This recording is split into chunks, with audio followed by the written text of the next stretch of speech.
Good morning, everyone. We will just wait for the President and the Vice President for Academic Affairs to join with us. Then we'll start the program. Thank you.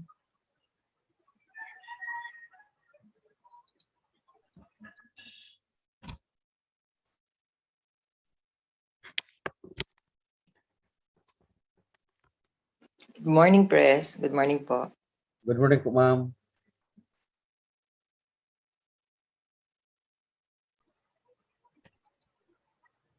Good morning, Press. Good morning Good morning po, po. madam. Good morning po.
to our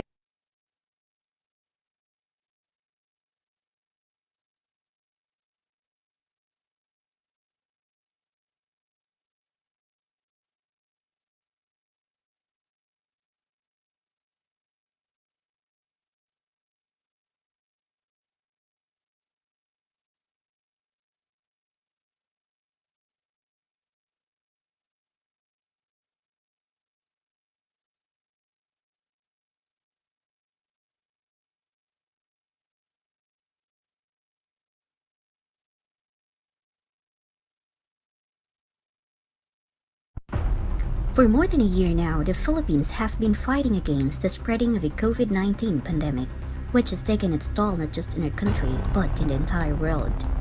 Nothing has prepared us for the damages it has brought in every aspect of our lives. The education sector is among the sectors of society that was greatly affected by the pandemic. A major transition from traditional face-to-face learning to distance learning was necessary to prevent the spreading of the virus. Coping with this transition was anything but easy, and Purdue State University's faculty, staff, and students could attest to that. As a response to the challenges of the pandemic to education, the university crafted a flexible learning policy and guidelines to aid the faculty and students in the transition to online and distance learning. This was coupled with the conduct of a series of webinars and workshops dubbed as the PSU Online and Distance E-Teaching or audits, aimed to capacitate all faculty members with the skills needed to design, develop, and evaluate online learning objectives, activities, resources, and assessment strategies, and to explore existing online tools and platforms that would optimize student learning along various disciplines. Another response to the transition was the creation of the Online Student Clearance System or OSCS to reduce further, if not eliminate, face-to-face transactions of students with the university. Along with this, the university also conducted virtual orientation and training on the new online student information registration and enrollment system to introduce the basic functionalities of the system to the respective offices, personnel, and students. Synchronous and asynchronous classes were conducted by the faculty using online platforms and apps like Google Classroom, Google Meet, Google Forms, Zoom, and Facebook. Constant monitoring of classes was done by the deans and program directors who were invited as co-teachers in the Google Classrooms. Recordings of synchronous classes were also uploaded right after the sessions. This gave an opportunity to those students who were not able to attend the session to catch up with the discussion or topic. Not all of the students could attend the online classes because a number of them were residing in remote areas with intermittent to zero internet connection. This prompted the university to organize a systematized modular distribution that adhered to the IATF protocols to make learning accessible to all. Maintaining the university's quality management system had always been a priority, even during the pandemic. The university underwent and passed 2 ISO audits by TÜV Rheinland Philippines with zero nonconformity. The first one was the ISO 9001-2015 Second Surveillance Audit last December 18 to 19, 2020, and the other was the ISO 9001-2015 Recertification last May 4 to 5, 2021. We continuously submitted our degree programs to the rigorous accreditation process. As a testimony of our sustained pursuit for quality education, we were awarded a plaque of recognition by the Accrediting Agency of Chartered Colleges and Universities in the Philippines, or AACUP, on March 12, 2021, for being the top one among SUCs with the highest percentage of accredited programs from 1992 to 2019. Last December 14 to 18, 2020, the university conducted the first ever virtual AACUP accreditation exercises for program on Master in Public Affairs, Bachelor of Science in Mathematics, Bachelor of Science in Hotel and Restaurant Management, and Bachelor of Science in Environmental Science. The said programs received high ratings from the accreditors. The Commission on Higher Education Regional Quality Assurance Team, or ARQUAD, also paid visits to our university to evaluate our graduate and undergraduate programs. The said programs from the main campus were the Teachers Education Graduate Programs of the School of Graduate Studies, Bachelor of Secondary Education and Bachelor of Elementary Education of the College of Education, Bachelor of Arts in Communication, Bachelor of Science in Information Technology, and Bachelor of Science in Biology of the College of Arts and Sciences, and Bachelor of Automotive Technology and Bachelor of Electrical Engineering Technology of the College of Engineering and Technology. The flagship program of Tinambak Campus, Bachelor of Science in Environmental Science, also underwent the ARQUAT evaluation, along with its soon-to-be offered new programs, namely Bachelor of Science in Forestry and Bachelor of Science in Environmental Planning. As evidence of the university's resilience and commitment to help not just the students but the community as well in coping with the new normal, various centers and colleges of Partido State University sponsored the Balanibog Talks, a webinar series on COVID-19 pandemic that gathered academic insights across disciplines of natural and social sciences. Speakers were from institutions within and outside the country such as the University of California in Los Angeles, University of the Philippines, and Ateneo Danaga University. The Balanibog Talks also focused on other topics such as situating the new normal of advanced education in Bicol and food security in the new normal. In October 2020, the university sponsored an online regional research conference in partnership with the Commission on Higher Education Regional Office 5 and the Council of Deans for Graduate Education. Presented in the 3-day virtual conference were 43 research papers from faculty researchers of 11 higher education institutions based in the Bicol region. Researchers were along arts and education, agriculture, environment and health, business management and accounting, and social sciences and public administration. CHED Commissioner Dr. Aldrin A. Darilag served as a keynote speaker of the said training. As part of the Philippine celebration of the 500th year of Magellan landing in the Philippines and the eventual circumnavigation of the world, the university also organized and sponsored an online international conference titled Beyond the Magellan History, an online international conference in celebration of the 500th year of the Magellan expedition in the Philippines, with the help of the external parties, namely the National Quincentennial Commemoration Committee, Philippine Embassy in Spain, Philippine Embassy in Portugal, Archivo General de Indias, and Sevilla, Spain.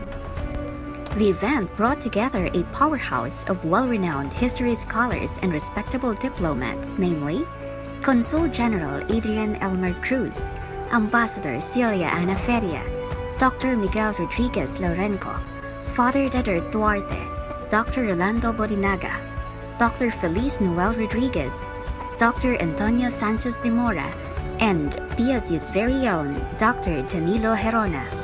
A series of webinars to cope up with the new normal in learning was also organized for the students' mental and emotional well-being. Likewise, wellness sessions were conducted for the well-being of the faculty members. Free vitamins were also given to the university's personnel. The pandemic did not hinder our faculty members from pursuing further education and training by enrolling in online courses and programs of national government agencies and reputable higher education institutions. Many faculty members are currently pursuing online graduate programs with the De La Salle University, University of the Philippines, Visayas, and University of the Philippines, Diliman. In-service training webinars in collaboration with the Department of Information and Communications Technology were also conducted and facilitated by the young faculty members who were adept and advanced in ICT to help other faculty members who struggled with such technologies.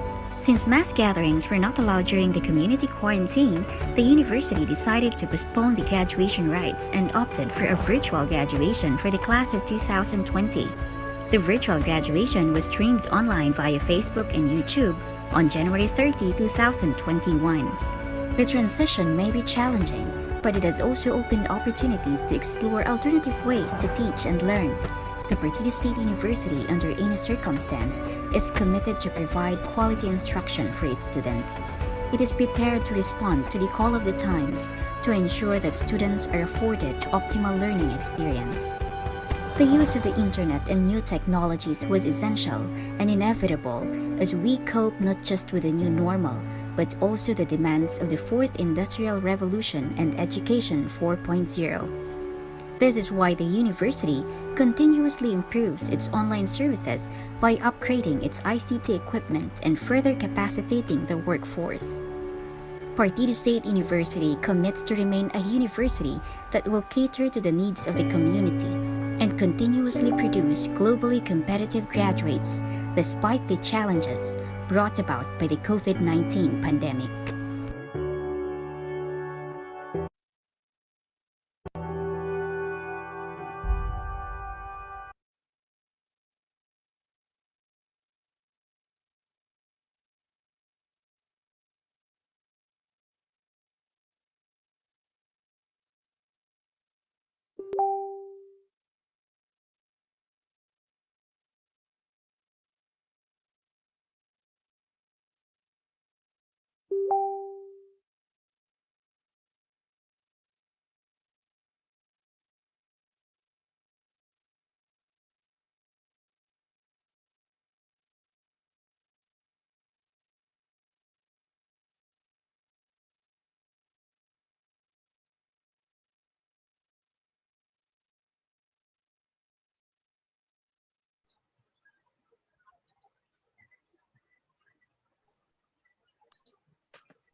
Hello, good morning.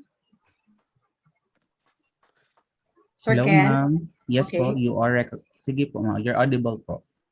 Thank you very much, Sir Ken, and thank you very much for the wonderful audiovisual presentation prepared by the ICTMO. Okay. The University President, Dr. Raul G. Berdesina, the Vice President for Academic Affairs, Dr. Erlinda M. Basilia, the Vice President for Research, Extension, and External Affairs, Professor Patricia M. Candelaria, Vice President for Administration and Finance, Dr. Arnel B. Zarcedo, the Dean of the Student Affairs and Services, Dr. Gemma T. Barceliano, the Dean of the School of Graduate Studies, Dr. Bernadette G. Gumba, college and campus deans, school administrators, faculty and staff, students. Good morning, everyone. I am Dr. Jennifer C. San Jose of the School of Graduate Studies with my co-host, Yours truly, Mr. Rexus James Lopez of Partido State University Salogon Campus. Also with us is our Zoom host, Mr. Kennedy Kuya. And welcome to the PSU myLMS orientation for students. students.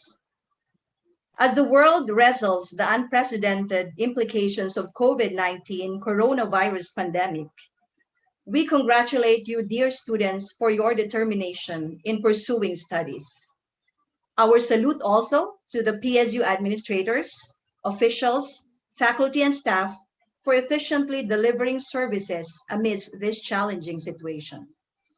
We successfully ended the 2020-2021 academic year with flexible learning system using Google Classroom platform. As we continue to adopt the industrial or digital revolution, a new learning management system known as Moodle was introduced to the faculty of PSU through series of webinars, short video lessons, and meetings. This was spearheaded by ICTMO department led by Dr. Ronel Atole with the support of the dynamic and hardworking IT team headed by Mr. Kennedy Kuya and the team leader, Dr. Bernadette G. Gumba, the Dean of the School of Graduate Studies. Today's orientation aims to guide the students on the use of Moodle. We encourage you, dear students, to focus and listen well to our resource speakers. Before we finally start the program, may we remind the students on the following. Please mute your microphones and turn off your cameras to avoid interruptions to our speakers. Wait for the signal from the Zoom host, Sir Kennedy Kuya, before you unmute your microphones. There will be a Q&A after the orientation proper. Click the raise hand symbol on the lower part of your screen to be recognized by our Zoom host, Mr. Kennedy Kuya, the IT Program Director. We shall be entertaining questions on the message box. The Zoom host will read them. An online survey will be conducted regarding your prior knowledge on the use of Moodle. A link will be posted on the screen. This will be facilitated by Professor Georgie Rodriguez. Again, our dear students, we solicit your full cooperation and active participation in this activity. At this point, May we invite everyone to join us as we seek the divine intervention through the audiovisual presentation to be followed by the singing of the Philippine national anthem.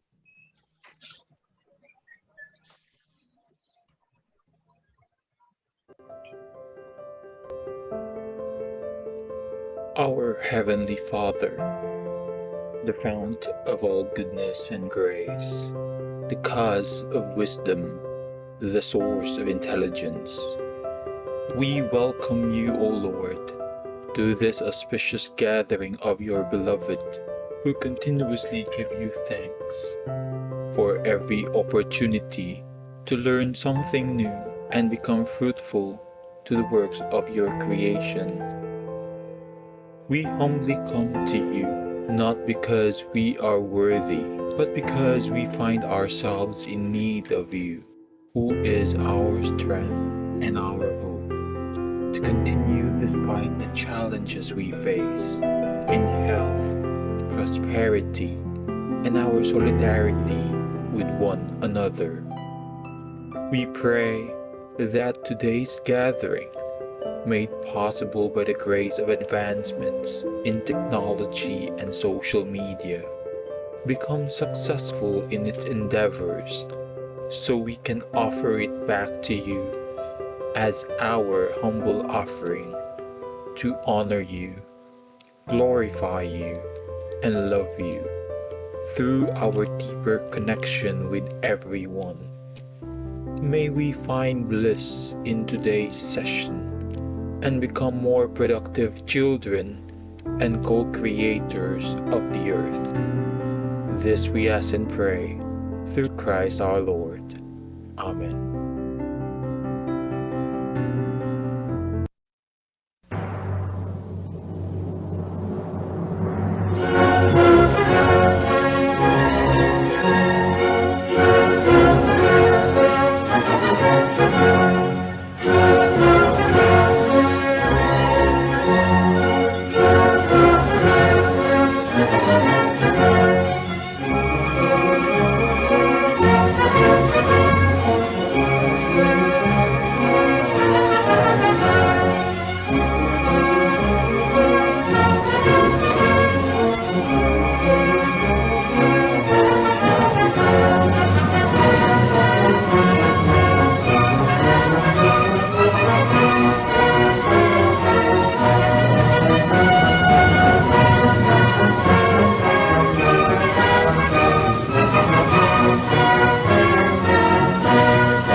Artido State University Vision, the leading university in geology, bioresource science, and environmental management in the Bicol region.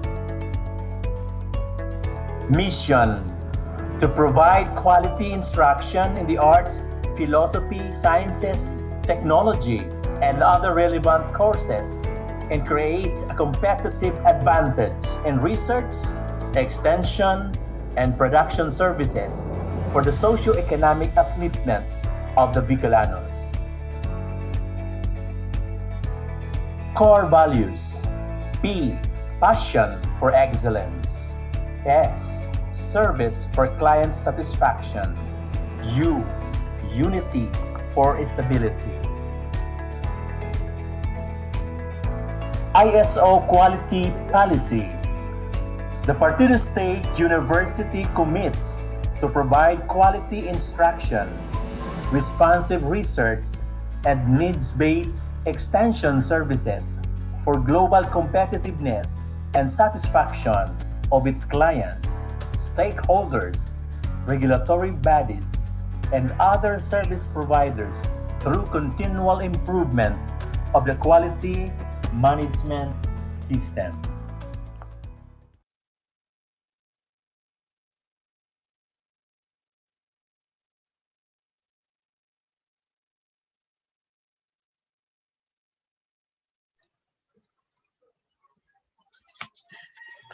At this juncture, may we call in the University President, Dr. Raul G. Berdesina, for his inspirational message. Sir Pres, good morning po.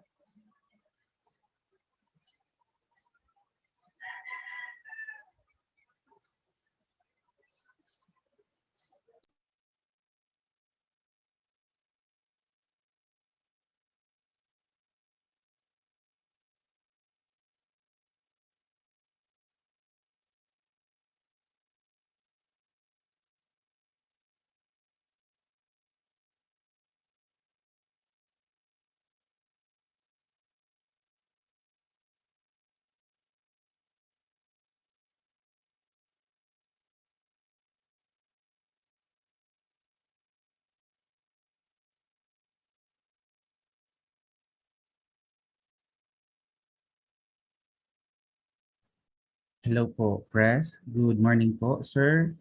Naka-mute ka po. Thank you very much. Thank you very much. I'm sorry, nakamanday ko na yun. Okay. Utrong ko ang sakuyang mensahe sa mga estudyante na naghinanyog sa tuyangon yan, sa sakuyang mga pagiriba sa Partido State University, sa host kang activity ngunya na pinangunutan ni Dr. Gumba, ang IT Department, asin ni Dr. Atole, kang satuyang ICTMO, asin sa sakuyang mga amigo, asin amiga sa universidad. Diyos maray na aldaw ning Sabado sa Indogabos. Bago pa man magpuon ang sa tuyang klase sa masunod na semana, gusto kong i-welcome, mainit na i-welcome ang sa tuyang mga estudyante. Although masasabi ta na sa online, sa virtual na paagi, ninhuli ta dahil pa kita ni face to face. Mga aki, puunan ko ang sa kuyang inspirational message kan sarong istorya sa Indogabos. Nagirumduman ko sa primerong taon kan sa kuyang pagtukaw bilang sarong caretaker kan sa tuyang university. Igwa ko ning apat na trust na burbit-bit tanganing iyong maging direksyon kang sa tuyang pagtalubo bilang university tanganing makakontribuer ang Partido State University sa pag-asinso kan sa tuyang distrito matabangan ang sa tuyang mga leaders na nag-iisip ning karahayan para sa Partido State University sa paagi kan sa tuyang kaaraman sa edukasyon, sa paagi kan sa tuyang responsibilidad bilang mga paratukdo. Ang apat na ini mga aki, ang number 1 dyan, student excellence. Ang ikaduwa, internationalization. Ang ikatulo, regional development. Asin ang ikapat, sustainable governance. Mimension ko muna ang gustong sabihon kang primerong tulo. Ang sustainable governance, ang apod ka ini iyo ang maray na pagmanihar kang universidad, pag-ibo ning mga polisiya, asin pag-create ning mga enabling environments, tangani ang gabos, makapagpartisipar, asin ma-empower sa indang kakayahan na makinabang sa mga rekursos na ipigbabahagi kan sa tuyang universidad. Madangog ang sa indang boses asin ma-mainstream ini sa decision-making process kan sa tuyang university. Iribahan kamo dyan bilang pig-apod na mga key stakeholders. Ang ikadua mga aki, yung pig-apod kang regional development. Ini ang katuyuhan na ang university bilang sarong catalyst of development kay puhan mag-implementar ng mga programa, ng mga proyekto na nagkukontribuer sa pagtalubo kang sa tuyang ekonomiya asin pag-asinso kan sa tuyang mga komunidad sa paagi ning research asin extension. Ani katulong mga aki, iyo ang pig-apod na internationalization. Ang internationalization iyong ngunyan ang pig-apod na buzzwords of development maski sa ina nasyon. Dara ini kang pig-apod na globalization, na guyod-guyod kaining pig-apod na internet o pig-apod tang technology, no, information technology ng kinaaban saro ng global village. Kung kaya ang university nanganing makapagpartisipar kita asin ang sa tuyang lugar managing parte kapag apod nag global village, dapat mahiling ang sa tuyang mga pigibo, mabanaag kita, mabarang kita ang sa tuyang mga maestra, ang sa tuyang mga gibo, mga scholarly outposts, asin mga kaakian sa international arena. Igupita ning mga programa kaan. Nagpapadara kita ning mga estudyante bilang mga exchange students abroad, asin siring man ning mga teachers na nag-ieskwela ning harlangkaw na adal sa mga eskwelahan abroad sa ibang nasyon, tanganing maglangkaw ang sa indang kakayahan na kamo mismo ang naging recipiente kayan sa maabot na aldaw. Magresulta sa dekalidad na pagtukdo tanganing makakuha kamo ning maray na pakanood na iyo ang magkataw sa indo ning oportunidad na kamo makuha sa industriya bilang mga empleyado. Asin gusto kong pukusan mga aki ang ikapat na may kinaraman sa satuyang activity ngunyan. Ang ikapat nasaro sa pinaka-prioridad na trust o agenda na tatong pig-uusol, iyo ang student excellence. Rarong kaining student excellence mga aki, iyo ang saro sa mga key result areas, iyo ang pig-aputang modernizing the university. Yan sa modernizing the university o pagmodernisar kan sa tong universidad, kay riba na dyan ang pagkaigwa ng mga infrastruktura, pagkaigwa ng mga modernong pasilidad, tanganing kamuan makinabang. Asin ang saro sa pinaka-importante kaan mga aki na may kinaraman sa satuyang orientation ngunyan, iyo ang pig-apod na modernizing the university through improvement and enhancement of internet facilities mga aki.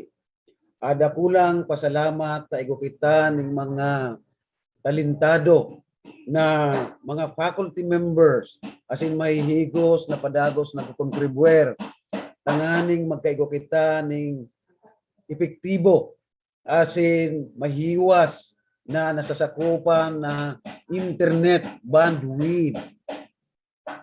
Mga aki, ang satuyang university sa paagi kan satuyang management ngunyan padagos na nagsusuporta tanganing mapalangkaw ang kakayahan kan satuyang mga internet facilities tanganing masuportaran kita sa satuyang pag-aadal.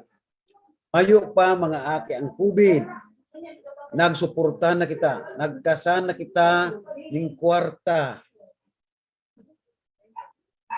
Nagkasana kita ning kwarta tanganing i-improve ang satuyang facilities sa satuyang eskwelahan.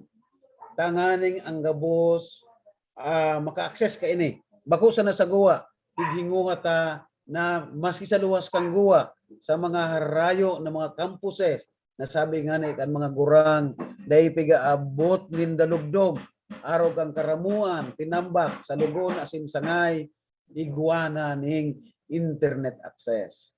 Kung kaya mga aki paglaog kang pandemic, kumbaga nagpuro pakaray na kita sana. Salamat sa dakulang effort kang grupo ni Dr. Atole.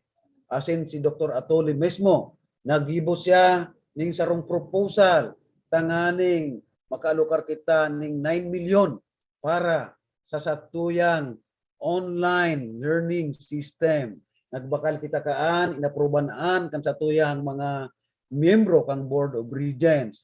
Kung kaya, maski pig-apod na work from home kamo, online, kadaklan sa Indo, kung bako manggabos, nagkaigwan ng kakayahan na makaadal sa paagi kang online modalities. Siring man, dahil nagpabayaan sa Indong administrasyon, mala ngani sa pagsakripisyo kan sa Indong mga maestro si maestra, maski bakasyon, nagirumduman ko kan sarong taon, ta ako naghadit niya ko malaog ang Agosto, iba na ang klase kang instruction. Kan nagkaigubagit ang COVID, Marso, Abril, Mayo. Kung kaya masisakasagsagan kan sa indang pagpahingalo, pagbakasyon, asin iguning COVID, nagkooperar sinda sa tuya sa administrasyon kang university na magdidikar kan sa indang panahon na adalon ang pag-ibon ng mga modules, pag-crear ng mga pagtutukdok indo sa paagi kang online. Tanganing pagralaugan kang last year preparado sinda sa Indo. Ngunyan sa aldaw na ito nagamit kita kang kung ano sana ang available. Nasagkod ngani kang presente iyo tang pigagamit. Pero mga aki dahil kita nagpupundo. Tasabi tangani student excellence.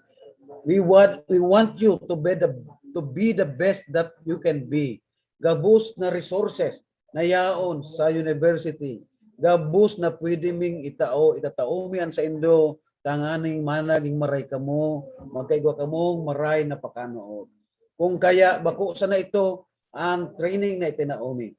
Nag-alokar kami ng kwarta para mag-imbitar ng mga eksperto sa pag-ibon ng mga online learning modules. Nagkaigwa pa ng ikadua, ikatulo ng mga pag-training sa satuyang mga maestra. Asin bako sana suinot na sistema kang paggamit ning online. Ngunyan malaog kita sa pig-apod na Moodle. Maliliwanagan kamo mga aki kung ano ta Moodle ana adalan ta asin sa tuyang i-adaptar na kung saan nag-alokar ang university ning dakulang kwarta almost kabangang milyon para makabakal kita kang copyrighted na ini. Istorya sa Indo kan sa tuyang mga eksperto ang importansya kung ano ta naglaog kita digdi sa nga alang-alang kan sa Indong ikakanood angin maging epektibo ang pagtukdo nganing ang sa Indong mga bunga kan sa Indong mga ideya asin sirang mga sa Indong mga maestra dai mahakbon dai mapakinabangan kan iba kundi kamo ning pagtutugon mga aki. Ngunyan, pigsasabi kang mga nakakaintindi na totoo mananggad na dakulaon ang pagkakaiba kang online learning system o modalities na darasatuya kang pandemic, no? Pero iguaman ini ning mga karahayan. Ang saro sa bakong magayon nin hulita sa economic situation kan sa tuyang nasyon diit sana o nagakapira pa anday kayang maka-access ka ini ninhuli tayaon sinda sa mga hararayo na lugar yaon sa isla yaon sa kabukidan pero alagad a large majority sa Indo nakaka-access ka ini sa paagi ning cellphone ning mga sa mga internet cafe na sinisiring man sa Indong mga laptop asin desktop mga aki sabot nindo na igwa ning karahayan ang online learning modality. Ang sabi ninda, ang mga estudyante sigon sa mga pag-aaral nadadagdagan o mas dakol ang sa indang na-retain ning pakanood duman sa mga material na pag-aadalan ninda. Mas dakol ning 25% hanggang 60% kaysa kang tradisyonal. Nadadagdagan ang na-retain. But sabihin itong nahuwalat, asin nagigirumduman, asin nanonood ninda, kaysa kay itong ipiglileksyon sa classroom. Ang ikadua, sigun sa mga pag-aadal, napakapakaskas ang pakanood kan aki, no? Nahibawasan ning magpuon 40 sa 60% ang oras na dapat gastuson ka na aki tanganing makanood kung igwaning online. Inhulita mismo sa atubangan kang computer, nasa kamot niya ang gusto niyang mangyari. Pwede niyang i-record, pwede niyang i-access sa masunod na window, as in pwede niyang i-search giraray sa internet tanganing maliwanagan. Ngayon mga aki, ang sulabintina sa ng challenge ka ini sa satuya, iyo na gibuhon niya to na maging interesting ang pag-aadal sa online. Totoo na iba man giraray ang face-to-face din hulita dahil mahali ang pigapod na human element kang interaction sa face-to-face learning. Pero mga aki, pwede man ini na mabawi kung kita magkakaigwa ng interest asin paghihigos na i-maximize niya to ang benepisyo na pigtataw kayo. Sa mga maestro asin maestra, pigsasabi na interesting ang pagtukdo ning online, ninhulit ta, dakulo ning paagi para makapag-communicate siya. Nagiging madaling ma-reach out ang mga estudyante. Tadakulo ning paagi, arog kang mga video chat, messenger, asin mga video messaging, asin mga chat groups, asin kung ano-ano pang paagi. Kaya gusto ko na i-inspirar ka mo na ining online learning na ini, despite kang mga benepisyo na ipigtatao ka ini, kay puhan mang giraray an sa indong paghigos, asin an sa indong sadiring interest tanganing makanood. Importantihon an sa indong interest asin sadiring motivasyon tanganing makanood. Sa online learning mga aki, an sa indong mga teacher nag-shift maghali duman sa giver of learning o facilitator na ginasana siyang director of learning. Ang buot sabihon, minashift sa indo o binabalo sa indo ang responsibilidad na makanood, ninhulit harayo kamo sa iya asin nagka-communicate kamo virtually o virtual. Buot sabihon, bakong real, arog mo niya na hiling nindo ako sa retrato. Dahil nindo ako nahihiling na physical na nadadangog. Mga aki, ang saro sa magayon ka ining learning management system na ini na Moodle, iyo na copyrighted ini mga aki, no. Igwa ini ning lisensya kung kaya safe digdi ang satuyang mga pigapod na mga ideya, mga bunga kan satuyang mga pag-iisip kan satuyang talento asin day ini mapukurap o kung ano man na mga halangkaw na paagi na nagiginibo kan sa may kaaraman sa information technology. Kadua, mas simple ini. Asin masasabi ta na talagang satuya ini. Mga aki, ang sarong magayon ka ining learning management system na ini, iyo na pigbabago ka ini ang pigapod na traditional na sistema na pigapod na rote learning na kung ano ang pitutuklo kan maestra pigmi-memorize ta na day kita ning pigapod na analytical thinking. Ining paaging ini na kung saan nasa kamot niya to halos ang gabus para makanood sa paagi kang online modalities as in mga internet facilities madidevelop kay ni ang academic skills na kaipuhan tanganing makakuha kita ng trabaho. Ano ang mga academic skills na ini? Importante digdi ini pigapod na critical thinking skills as in adaptability na iyo ang pinaka-importanting i-demonstrate kan sarong aki na nagraduar sa university tangani siyang taw-anan ng empleyo as in tiwalaan kang industriya. Ang pinaka-indicator kang pagiging maray na eskwelahan iyo na kon anake nakakuha ning trabaho kan sa iyang inadala. Asin sa paghahanap ning trabaho, pigihiling kang naghahanap ning mga empleyado ang pigaapod na critical thinking skill. Itong pag-iisip na critical. Sabi nga ni kan sa Tagalog, malikhain, innovative, asin problem solver. Nagtatao ning solusyon sa kada problema, bako na nag-uusip kang problema asin naghihibi taigwa ning problema. Kung arog ka mo kaiyan, dai magiging matrayumpo, dai naging successful ang university sa Indo. Ngunyan, ining klaseng ini, ining modality, ining instruction, tutok doan ka mo maging self-reliant, gamiton ang sa indong isip, tanganing dagdagan ang sa indong pakanood, sa sadiring pagkukusa. Yusa na iyan mga aki ang masasabi ko sa Indo. Dagdagan nindo ang sa indong higos, dagdagan nindo ang sa indong motibasyon. Iyan ang challenge, iyan ang hamon kan sa tuyang panahon. Kunday kita digdi makikipagsabayan, mauwalat kita. Dahil paghalato na ang kinaaban ang mag-adjust sa to.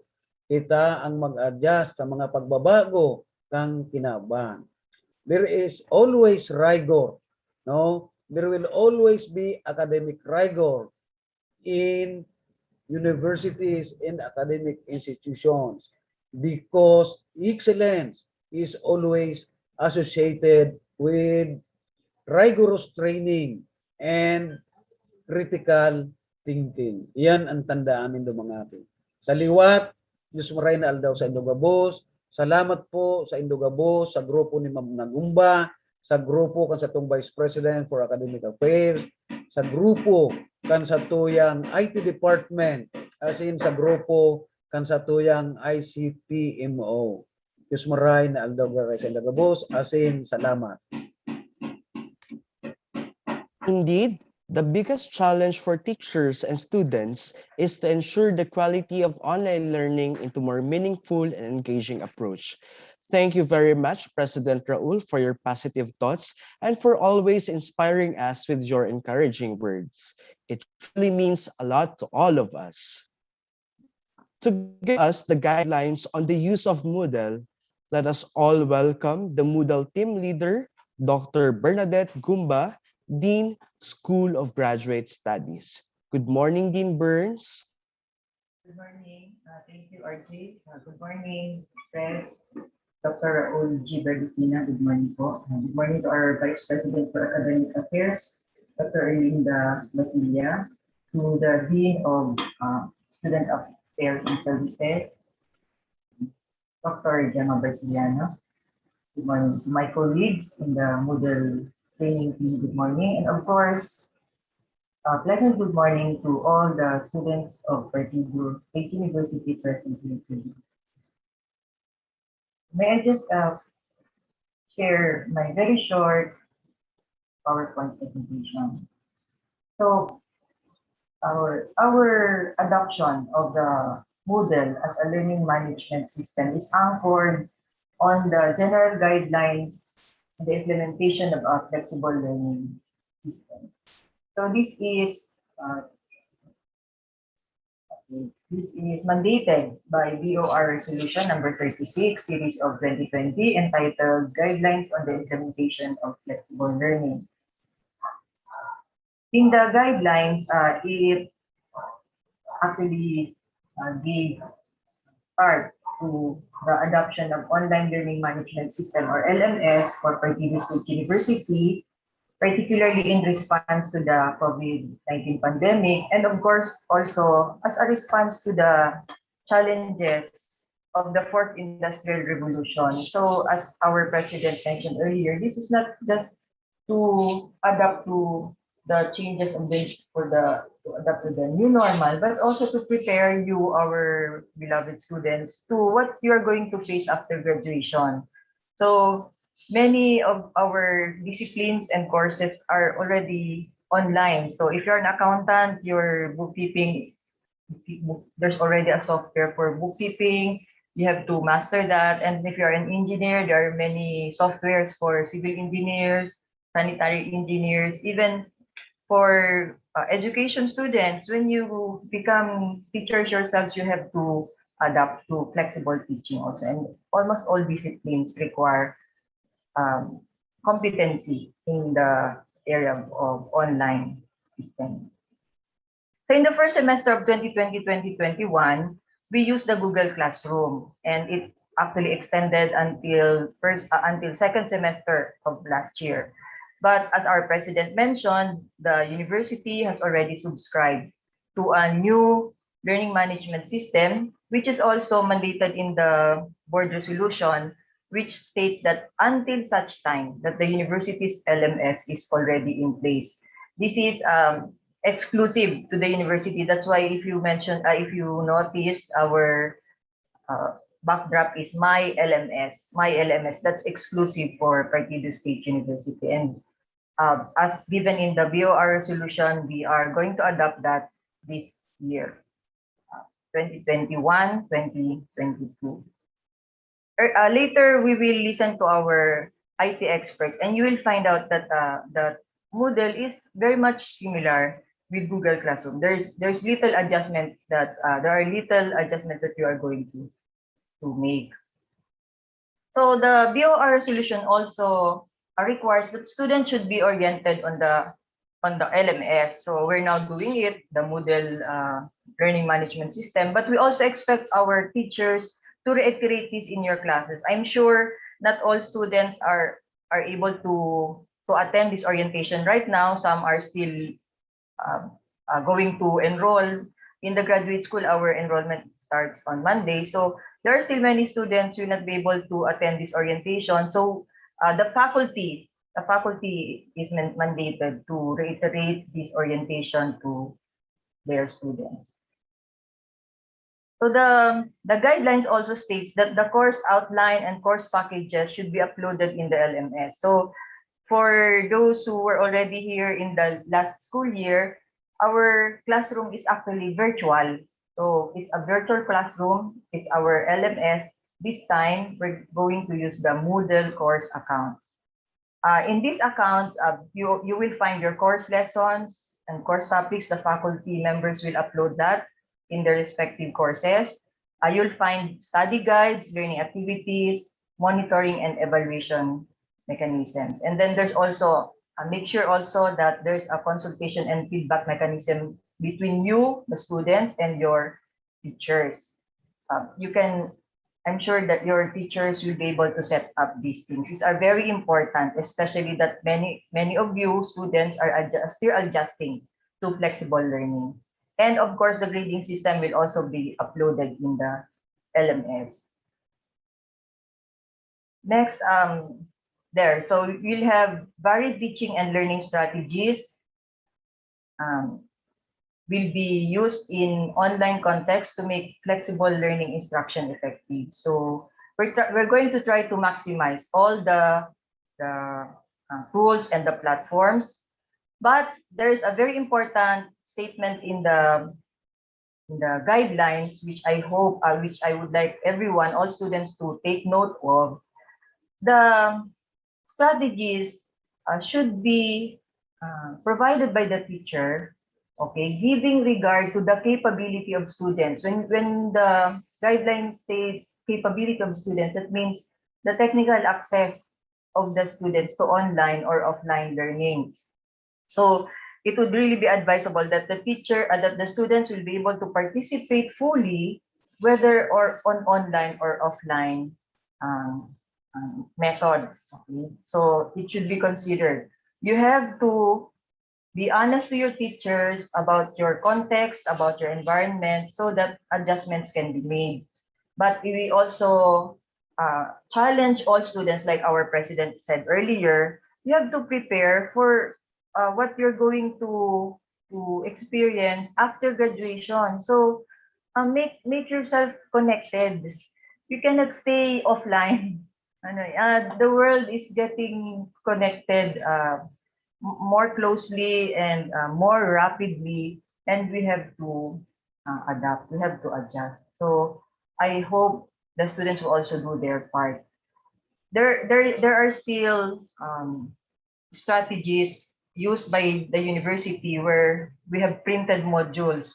This one, this is this is discouraged, okay? But of course, to be able to help students with poor internet connection, we will still adopt that.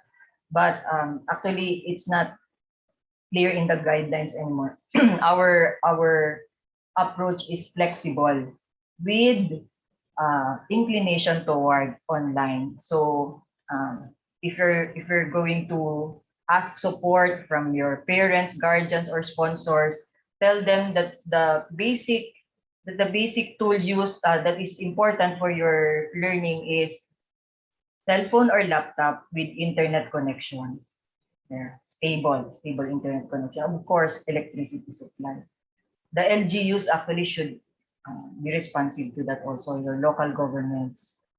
And finally, as mentioned also by our president earlier, our guidelines on the implementation of flexible learning upholds intellectual property rights. Now that we don't see each other face to face, or we don't go to the classrooms physically, it's very easy to get ideas and materials from other people and then claim that it's our own. That is a serious academic crime, my dear students. So that's called plagiarism. You cannot copy the idea or the intellectual property of another person and claim it as your own. There are sanctions for that. Students and faculty found guilty of plagiarism may be subjected to sanctions.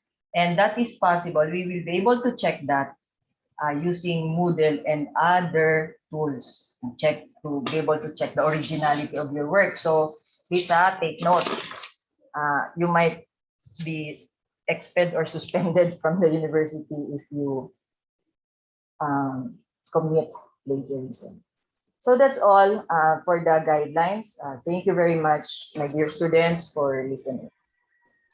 Okay, thank you very much, Dean Gumba. Apart from being the team leader of myLMS, Dean Gumba has also introduced various activities and programs in Partido State University. Thank you very much, Dean Gumba, for being very supportive and for sharing your wit and agility in Partido State University. Thank you, Dean. Okay, to give us the glimpse of the student's background regarding Moodle, may we request Professor Georgie Rodriguez, the Extension Coordinator of College of Business and Management, as well as the CBM FA or Faculty Association President, to introduce the mechanics of the survey. Sir Georgie. Hello, Sir Georgie. Are you with us, Sir Georgie? Okay, by the way, the link of the survey will be posted on the screen.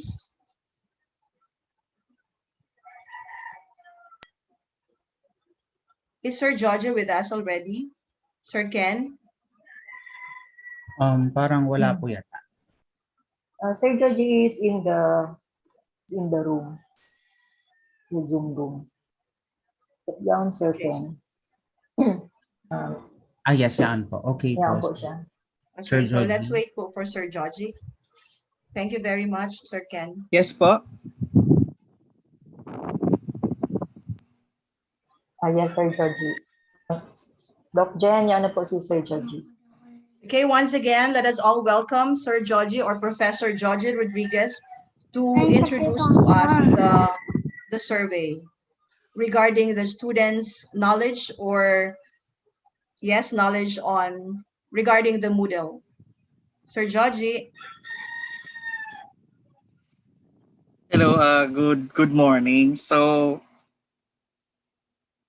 we created a simple survey regarding the use of an LMS, especially the use of the Moodle. So I'll be posting the link, and this will be answered by the students, and we will just interpret the result later. So I'll just post it in the chat, and you can also send this to other students. Although hindi sila nakapag-attend, but they can also evaluate the Moodle. Okay, for further study about this Moodle as LMS for this first semester. That's all. Thank you. Okay, thank you very much for that, Sir Georgie. So, my dear students, do not forget to answer the bit.ly myLMS survey form because it is important for us to assess your thought about that. So, to explain to us what Moodle is all about, its highlights, the system requirements, and the IEA registration, we shall give the floor to Mr. Professor Ray Cornell of the College of Education and Mr. or Professor Froilan Peñalosa of the College of Arts and Sciences. Good morning, Sir Ray and Sir Froy. The floor is yours po.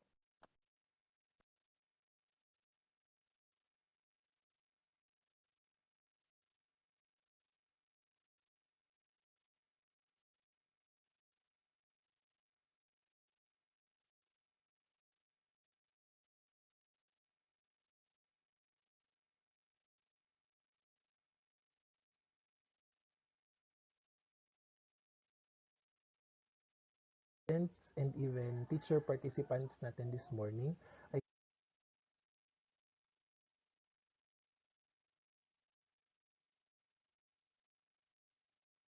hope everyone po is safe and healthy. So I'm Ray and this morning po I'll discuss the Moodle highlights. It would be a lot enjoyable sana kung sa opening of classes, face-to-face na tayo. But COVID-19 came and it demolished the four corners of the classroom. However, this should not stop us from learning. That's why we have our LMS.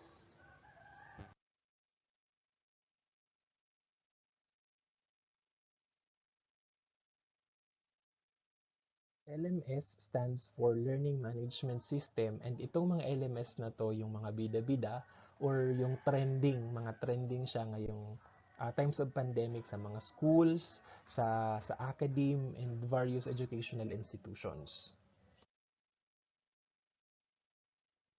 Ano nga ba ang LMS? Defined, an LMS is a computer software application that will allow teachers to create virtual classes where they can assign activities that learners need to go through. So dito magbibigay si teacher ng mga lectures, readings, and other learning activities. Moreover, using the LMS, pwede i-monitor ni teacher kung nagawa nyo na ba yung mga activities. Also, LMS is where the outputs will be checked and grades be submitted, as well as dito magkakandak si teacher ng mga quizzes to assess learners' comprehension in conditions where face-to-face classes are not allowed. Currently, there are many LMS available. So if you are familiar with Google Classroom, EdUp, Edmodo, It's Learning, Schoology, Cadence, and Moodle, all of them are examples of LMS.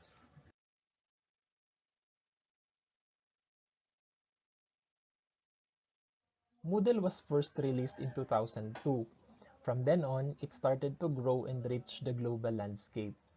In the Philippines alone, there are presently 2,121 Moodle sites, and this includes the Commission on Higher Education, University of the Philippines, Ateneo de Manila, Asia Pacific College, TESDA, Xavier University Ateneo de Cagayan, and this 2021, Partido State University has joined the group.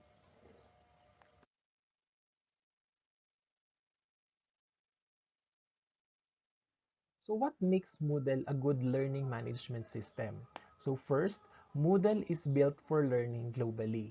So Moodle is trusted by institutions and organizations, large and small, including Shell, London School of Economics, State University of New York, Microsoft, and the Open University. As of June 15, 2020, there are 213 million Moodle users across both academic and enterprise level, making Moodle the world's most widely used learning platform. Pangalawa, Moodle is an all-in-one learning platform. It provides the most flexible toolset to support both blended learning and 100% online courses. There's a lot of built-in features including external collaboration tools, kaya pwede kayong mag-create ng mga forums, mga wikis, mga chats, mga blogs, and many more.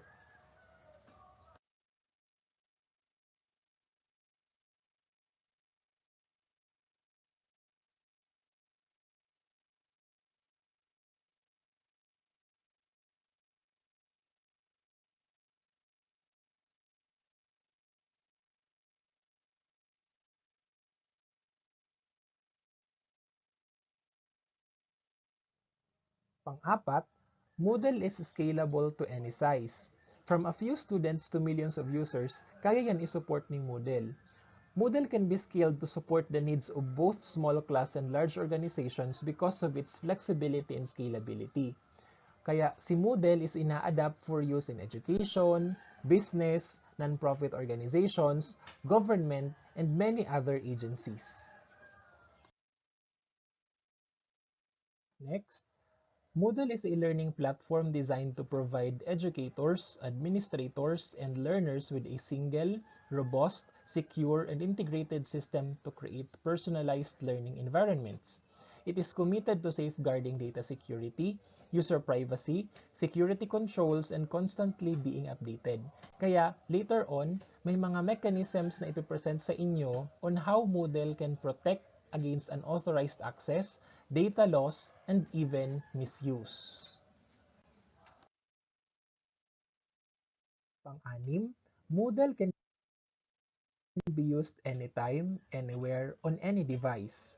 Moodle is web-based, kaya pwede natin siyang i-access from anywhere in the world.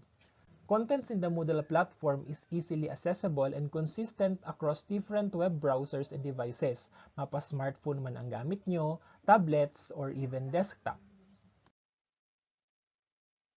Next, you can access extensive Moodle documentation and user forums, free contents and courses in multiple languages for free. Just visit the official Moodle website at www.moodle.org. And lastly, Moodle is backed by a strong community. The Moodle project is well supported by an active international community, a team of dedicated full-time developers, and a network of certified Moodle partners. That's why we can expect rapid bug fixes and improvements. Also, it is important to note that Moodle project comes with major new releases every 6 months. So there we have it. These are the highlights that makes Moodle a good learning management system. I know it would be a bit challenging since we all are beginners in using Moodle, but I'm sure time can help us become more at ease with it. So thank you, keep safe, sane, and healthy.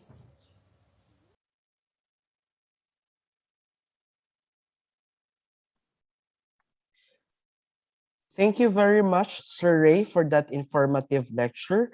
Truly enough that the myLMS of Parso via Moodle will help students a lot. So at this point, we shall call Miss Crismabel Felizmenio to further explain to us the self-enrollment key or the SEK. Sir Rex, it's Sir Froy's turn. Aye. And after Yes. that, it's Ma'am Chris's. Thank you. Yes. So again, sorry for that. So we shall call Professor Froilan Peñalosa, the faculty of the College of Arts and Sciences. So good morning, Sir Froy.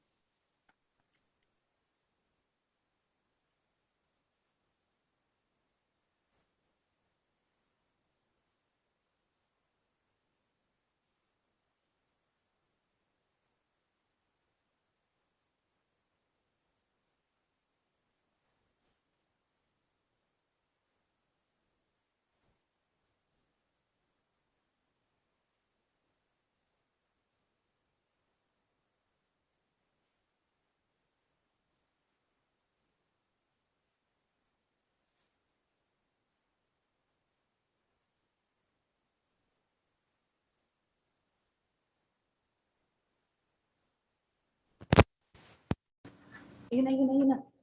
Hello. Okay. So to the president of Partido State University, to the BPs, to the dean of the student affairs, to the Moodle team leader, to our Moodle trainers, and to my co course creators. Good morning po. Also to the students of Partido State University, maray na aga po sa inyong gapos. So what I'm going to present this morning is all about the PSU myLMS system and app requirements. So that includes the priority and recommended browsers, also the minimum internet connectivity and storage capacity for a Moodle application. Also, I'm going to present on how are you going to log in our Moodle site, and of course, the use of IEAs or the institutional email address or the PBOX email address of the students of Partido State University. So let me start. Let's start with the Moodle user system requirements for smartphone first. Now, if you have your Android phone or iOS, ito po yung kanilang system requirements. For phone and tablet, Android phone and Android tablet, you need at least an Android 4.0 or above. So for Android 4.0 is an ice cream sandwich. Ano po? And for iOS devices, you need at least 11.0 iOS or above. That's for iPhone, iPad Touch, and iPad. So of course, you need at least a 4G internet connection or H+ or high-speed access, network access or greater is suggested as the minimum requirement for your internet connectivity. So it is also best to use Moodle via mobile browsers using Safari or Google Chrome browsers, and also Microsoft Edge.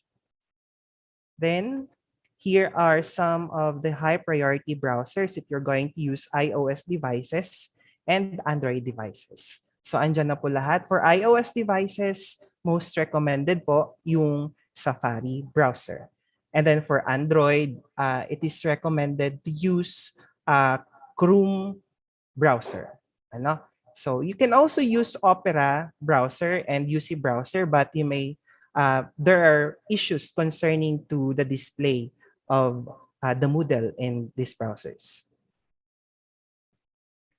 Then how can I get the Moodle app as a student? So the Moodle app is available for free from Google Play for Android devices and App Store for iOS devices. So you can also install the app directly from your mobile devices by searching for Moodle app with author or owner, Moodle Pty Ltd or Moodle Proprietary Limited. So yan po yung hanapin nating author, author or owner or developer of Moodle kung hahanapin natin siya sa App Store or sa Google Play.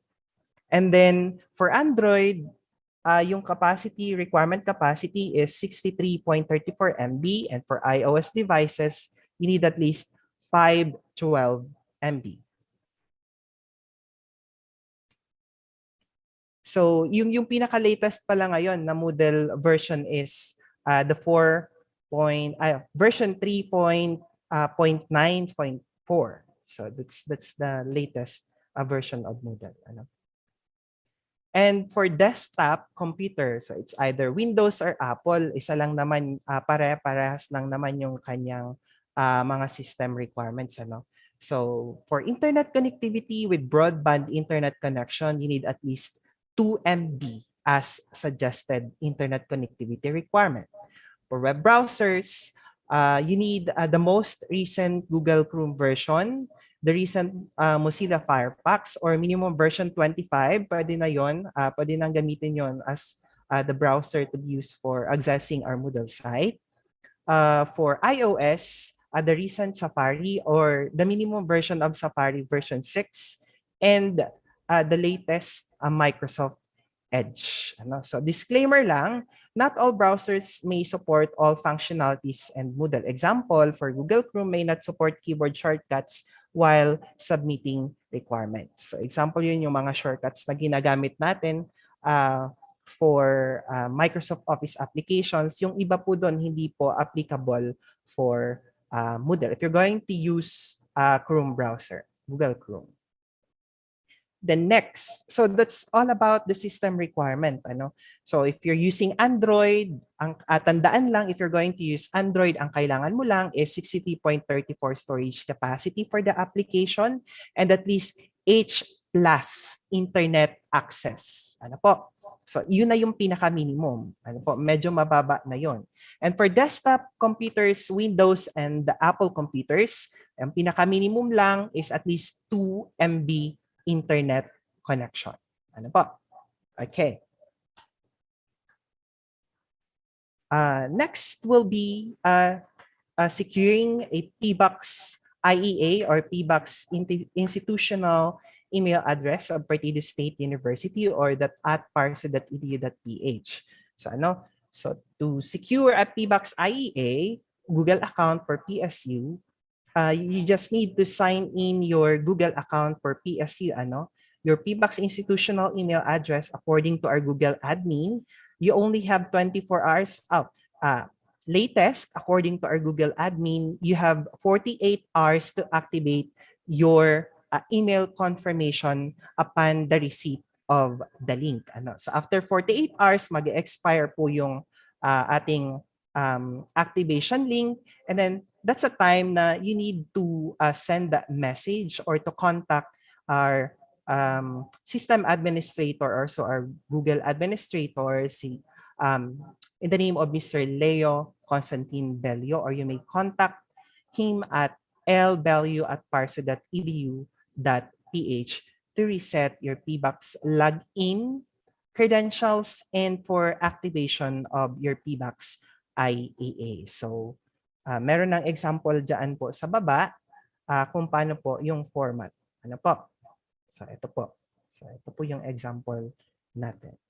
So, if ever po na-expire na yung link, yung activation link provided by the ICTMO, yung lalabas po ay yung tulad nito pong picture na andito po sa gilid. Ayan po. Yan. Next. Okay, there's a message from the ICTMO tech team.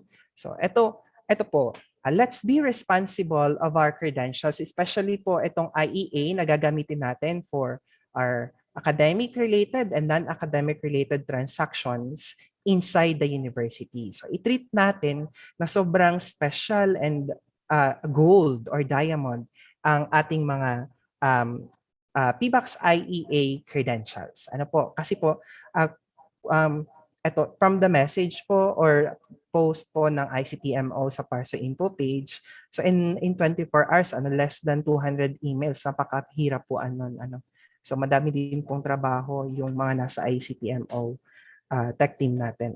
So treat your IEA credentials as gold or diamonds po. Para din yan kung mga boyfriends or girlfriends natin, di ba ayaw naman nating maagaw. Okay. So next will be how or what do I do to get the app work? Now, if you're using an application for iOS and Android, the Moodle app will only work with Moodle sites that have been set up to allow it. So na-set up yan. Nag-set up po noon yung ating Moodle administrator. So kung gusto nating pumasok sa ating Moodle site, naka-flash po sa screen kung ano po ang ating gagawin. Yun po ang step 1. Kung na-install na po natin yung application, ito po yung unang lalabas pag binuksan po natin siya. Hihingin ka ng Moodle site. So ano ang ilalagay mo sa Moodle site? So ito po sa baba ang ilalagay sa Moodle site. Go to mylms.parso.edu.ph/parsu Moodle. So yun lamang po, napakadali. Ulitin ko lang, mylms.parso.edu.ph/parsu Moodle. Yan po ang ilalagay sa section na ito ng site kung gagamit tayo ng Moodle application. Then after which, i-click lang po natin yung enter na button. Then step 2, ito po yung step 2 pag nailagay na po na atin yung ating course site, yung Moodle site. Next thing to do is to connect to your site. Then after which, step 3 will be the PSU Learning Management System login. So you need your credentials in here. So ano ba yung gagamitin para maka-login sa ating Moodle site? Ang gagamitin is yung inyo pong mga registered PBOX account or PBOX institutional email address for PSU or for PSU. So yun po yung i-enroll ng ating site manager para po makapasok or makagamit kayo ng PSU Learning Management System or ng PSU Moodle site. Okay? So next, step 4, after mo pong maibigay yung credentials, next thing is to click login, then after which, okay, pakatapos po nun, ito na po ang lalabas sa screen ninyo kung gagamit po kayo ng Moodle app using your iOS devices and Android devices. So ayan po, pwede nyo na pong i-navigate yung nasa loob ng ating Moodle site kung saan po kayo enrolled na courses. So later po, merong discussion kung paano siya gagamitin and kung paano kayo makaka-enroll doon sa mga courses na assigned for you this first semester 2021-2022. Next, you're going to use a browser in accessing our Moodle site. Ito po yung gagawin. So kung gagamit po kayo ng browser, pwede po kayong gumamit ng browser using your Android phones or your smartphones and your personal computers. So parehas lang po yung lalabas. Itatype lang po natin doon sa ating URL bar sa taas yung ating Moodle site, which is mylms.parsu.edu.ph/parsu Moodle. And then yung landing page po noon ay yung ating login form, yung online learning portal ng PSU. Then after, pag naklik nyo na po yung credentials, pwede nyo na pong i-access yung mga courses na enrolled po sa inyo or pwede na kayong mag-enroll dun sa mga assigned courses po sa inyo, sa course ninyo or sa program ninyo ngayong first semester 2021-2022. So that's all for how are you going to log in, the system requirements and the app requirements, and also the minimum internet connectivity requirement for to access our Moodle site or the online learning portal of Partido State University. Thank you so much to our new students, to the new students of Partido State University. Welcome po sa inyong lahat. Thank you po. Thank you, Sir Froy, for enlightening us with the Moodle user system requirements. And to our dear students, please take note of what Sir Froy said so that you'll be equipped with the things that you must secure at the start of the classes. So as mentioned by Sir Froy, you also need to activate your PBOX IEA within 48 hours to avoid inconvenience. Please take note that. So at this juncture, Ms. Chris Mabel Felizmenio will now explain to us self-enrollment key or SEK. So, good morning, Ma'am Chris.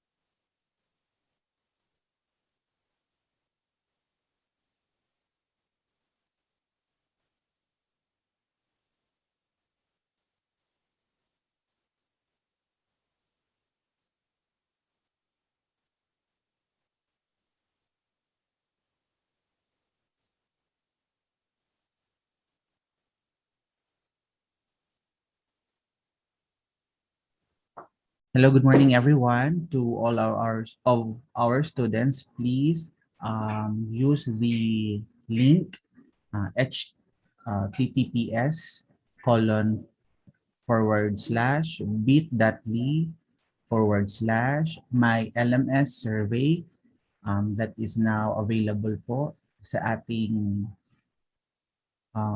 group chat, no, for the survey of our LMS. Thank you so much.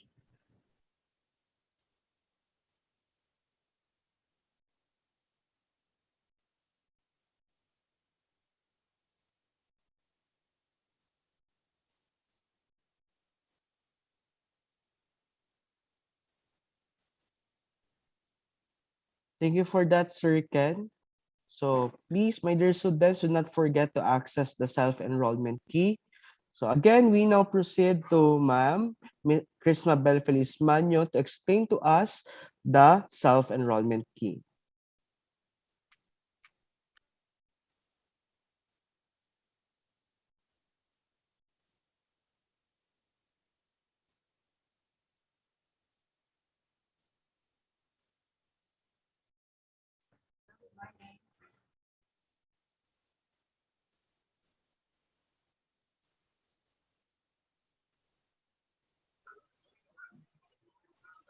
Okay, while waiting for Mom Chris, I think she's setting up the workspace and the PowerPoint presentation.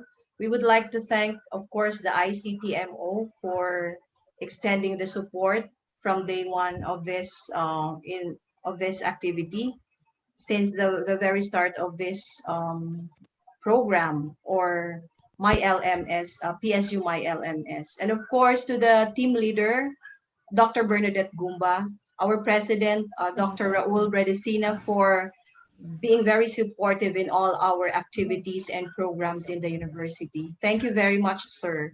And we are very pleased that you are with us this Saturday. Thank you, sir.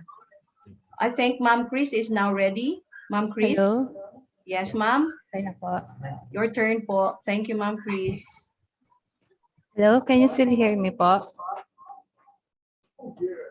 Yes po, Perfect. loud and clear. Okay, Yes po. hello. Good morning, everyone. So, pasensya na po sa konting technical difficulty. So, let me start by greeting everybody. Pleasant morning. So, we have our University President, Dr. Raul G. Bradesina, our Vice President for Academic Affairs, Dr. Erlinda M. Basilia, and our OSUS Dean, Dr. Gemma T. Barciliano, and our Moodle team leader, Dr. Bernadette G. Gumba. So we also have our campus and college course creators with us today, our PSU Moodle team, our co-presenters, faculty, and of course, the reason why we are having the orientation today, our dear students of Partido State University. So the topic that I will be discussing today is about the self-enrollment key. Now, previously, we have Sir Froy discussed the platform Moodle, where we can use it in our computers or even in our mobile phone. So I understand na naintindihan na din natin on how Moodle works and how we are going to access the application. So the next step would be already trying to enroll the course. So di ba yan naman yung reason kung bakit meron tayo ng Moodle so that we can enroll for our distance and flexible learning. So we have here our presentation outline is just a brief one. So we have we will define an enrollment key. We also have the self-enrollment key itself. So how are we going to secure our self-enrollment keys? So, and then when we have that, how are we going to use the self-enrollment keys to enroll in our subjects?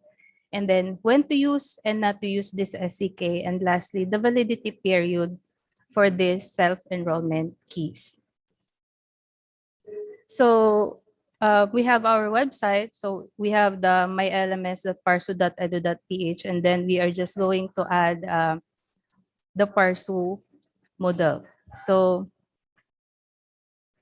let's go to the definition. So an enrollment key is used in the process of enrollment. So when we add students or courses, we call it enrollment in Moodle. So pretty much the same in the face-to-face. So pag nag-add tayo ng students sa ating mga courses or subjects, we call it enrollment.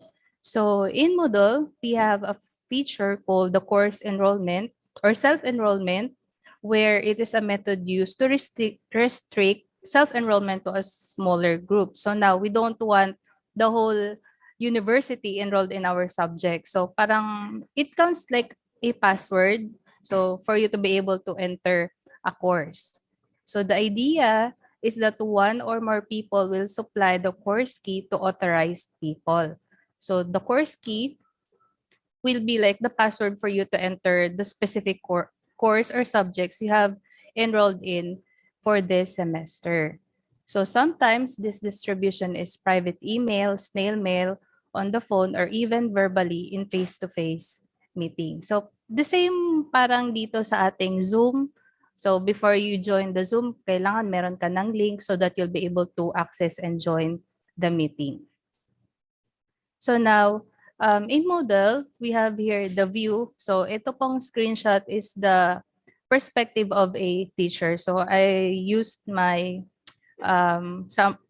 my course as an example. So as if self-enrollment is enabled, the students can sign up to courses themselves. The teacher can restrict enrollment to those who have been given an enrollment key. So usually the teacher will be the one to set the enrollment key. So para din, if you remember the last semesters, we have been using Google Classroom.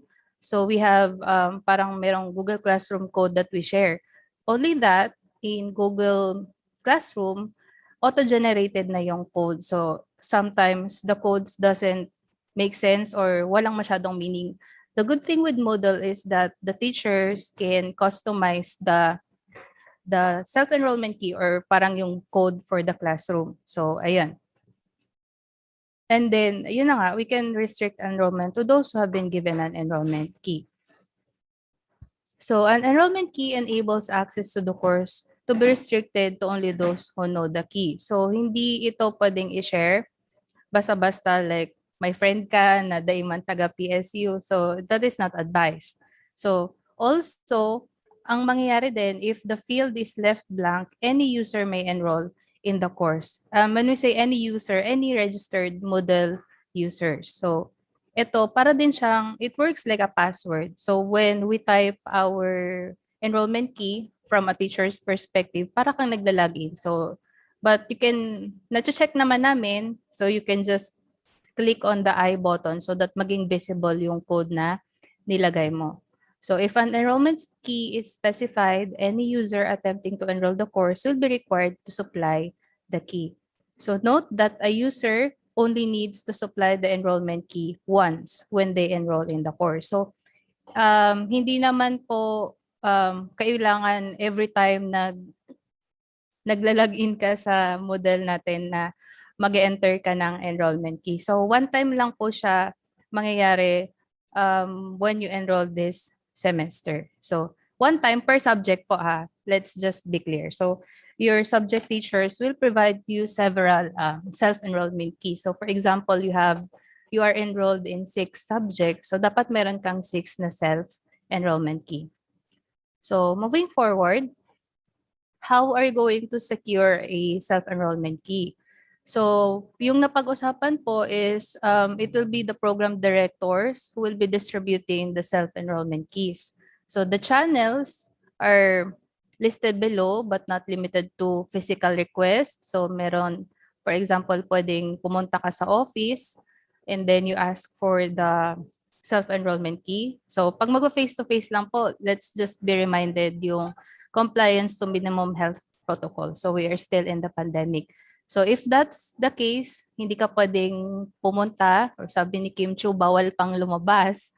So there are other ways for you to obtain your SEK. So it could be an email sent to your PBox IEA. So as discussed by Sir Froy, it is advised na you keep your login credentials for your institutional email addresses so that you'll be able to access all Moodle-related concerns, okay, sa inyong account. And then, I know some of you have private Facebook pages. Maybe it is exclusive to your course, to your campus, or subject itself. Meron, I think there are teachers who are creating private Facebook pages specifically for their subject. So pwede din siguro doon.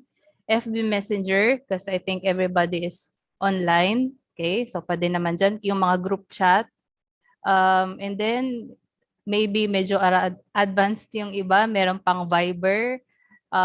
We can also still have yung mobile text and calls. And kung ano pa yung iba na available to your program director. So they man pwedeng email lang lahat, or so it could be a combination. So which kung alin yung pinaka-convenient and available sa student. Okay po? So you can just coordinate with your program directors regarding your self-enrollment keys. So here's an example. So kung yari, this time ako naman yung estudyante and I have logged in using my institutional email address. So you will know if you are using your institutional email address kasi mag-a-appear naman yung Partido State University na logo near on the upper right part of your screen. So here in this example that I made, so for example, I am an incoming first year IT student. So yung program director ko ay in-email sa akin yung self-enrollment key for CC1. Okay?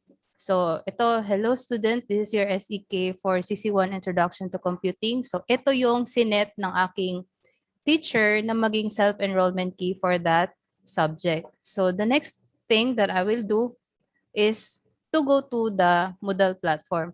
By the way, as I've said, hindi po siya limited sa email lang. It can be sent to you in other channel. So ayun po, just contact your program director for that.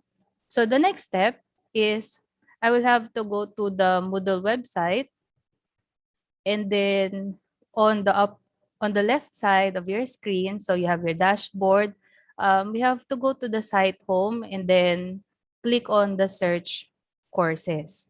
So this is where we are going to enter the course code or our course title. So if you remember, the subject that I'm going to enroll is CC1 or Introduction to Computing. So if you're not familiar or nakalimutan mo yung title ng subject mo, so you can just use the code. So let's type CC1 for this example. So we're going to search, and then next is you have to select the course or subject that corresponds to your section or campus. So this is interesting because there are 1, 2, 3, 4, there are 5 search results that will appear when you type CC1.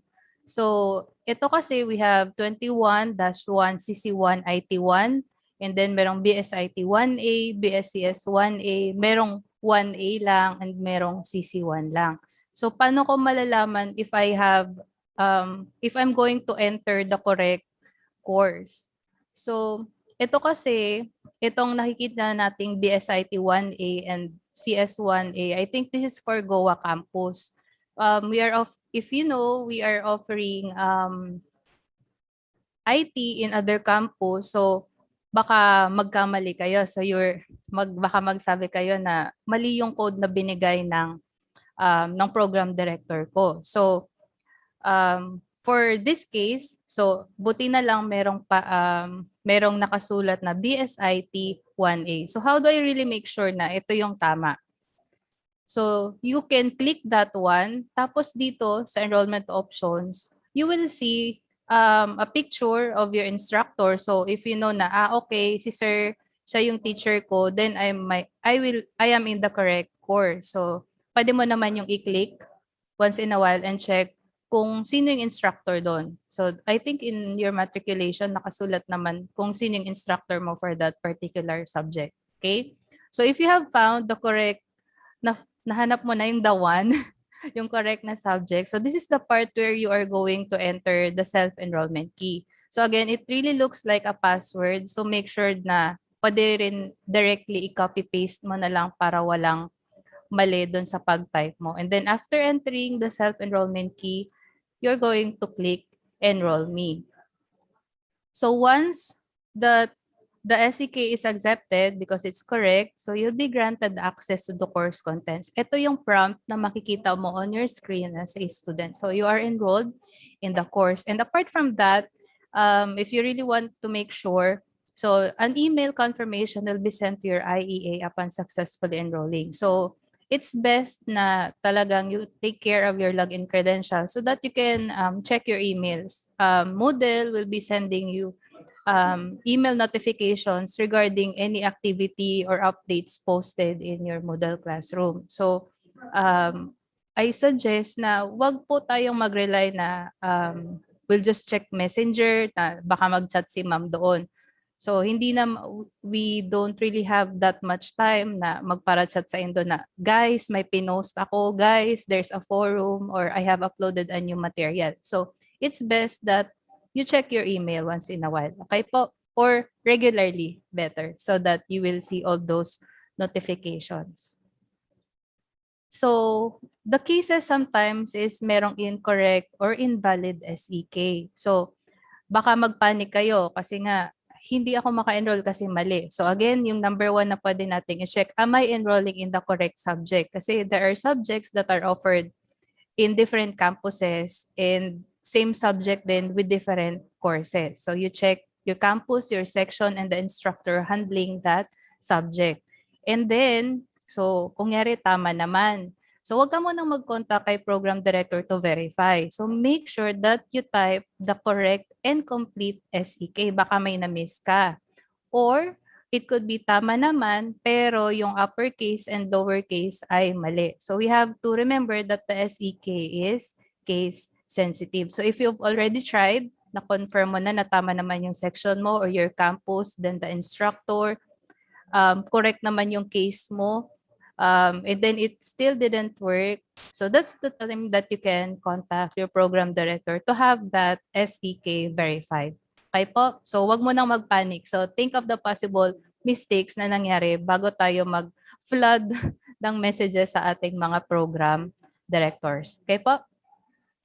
So when to use and not to use SEK. So again, we are only going to use the SEK to join the subjects you are officially enrolled in. Okay po? So for example, ako, and then meron akong friend na classmate ko din, and I know that they are also officially enrolled.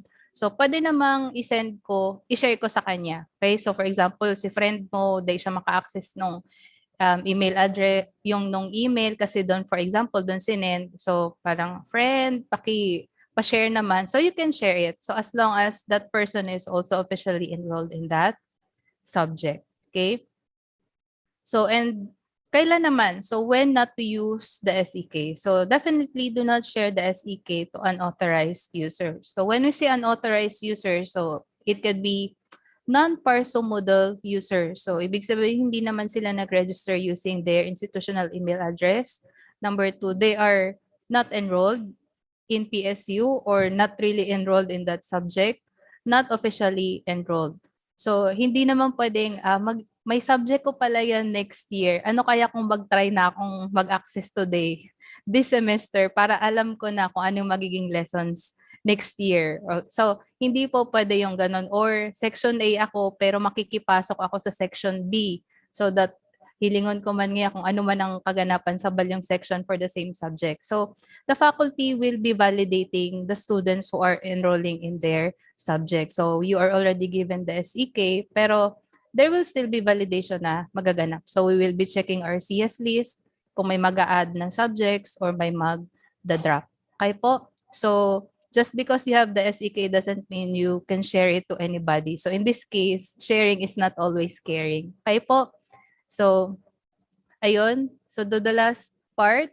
So, kailan lang valid ang SEK? So, the SEK will be available from August 16 to 27, 2021. So, if you check our academic calendar, so the start of classes for undergraduate level is August 16. So, that will be on Monday. So from Monday, you can already start accessing your individual Moodle courses. And then you will have until the end of month, so 27. So that will be able to accommodate those who will be adding, dropping, and changing subjects and withdrawal of registration. So meaning after that period, those self-enrollment keys will no longer be valid. Okay po? So kung nabigyan na lang naman din na kayo ng program directors nyo ng SEK as early as now or maybe tomorrow or on Monday, i-access nyo na po kaagad. Okay? So this is not a take your time na kung kailan mo lang trip mag-sign in. Okay po? So as early as soon as you have your SEK, try to access that the Moodle and enroll in those subjects. So I hope malinaw naman po yung presentation. So I thank you for your time. See you around virtually. So happy weekend everyone, and pa-shoutout na lang sa sakuyang mga students sa ITP2, BSIT 3A, 3B, 3C, 3D, ST1, BSIT 4C, and 4D. So ako yung nag-discuss ng SEK. So I will be expecting na lahat kayo maka-enroll within the enrollment period. Grabe naman yan. Ako si instructor, tapos yung mga estudyante ko din naka-enroll. Okay po? So, thank you so much, and we'll see you in Moodle, and hopefully, sooner or later, balik na tayo sa face-to-face. Okay po? Thank you so much. Okay, thank you. Thank you very much, Ma'am Chris Felizmenio, for sharing to us the self-enrollment key. So a virtual applause first for Ma'am Chris. So thank you, Ma'am. Thank you once po. again. So may I reiterate to the students to please take note on the availability of SEK. So that will be available only from August 16 to 27. And of course, we really oblige you to have your institutional email addresses. So kapag wala po kayong IEA, you cannot enroll in specific courses. Okay? So yon. So Sir RJ, do you want to add something? Baka may nakalimutan po ako.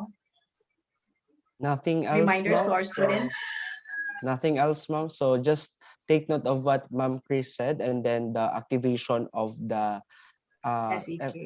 SEA. So Okay. thank you for And that, of ma'am. course, yes, sir. So we would also want to thank our course creators, kasi yung mga course creators are our program directors.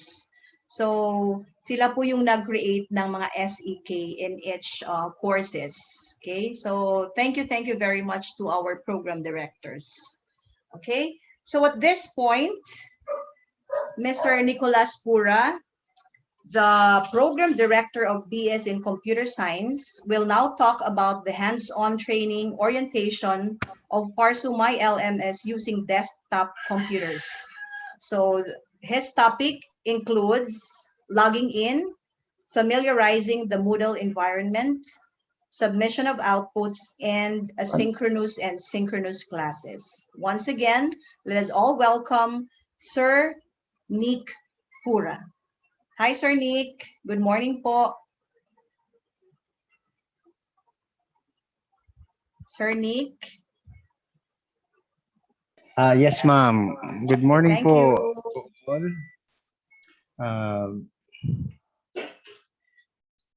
Mas-start po ako pag-share.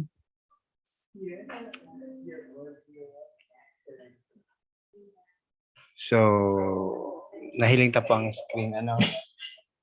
Ang topic ko po is about how are we going to interact with Moodle using computer or laptop, desktop, ganyan. Kasi mas maganda po gumamit ng Moodle is using our desktop or laptop computers. Mas madaming makikita kasi mas malaki yung screen. And preferable po sa mga other activities na may encounter natin sa Moodle. Okay, for this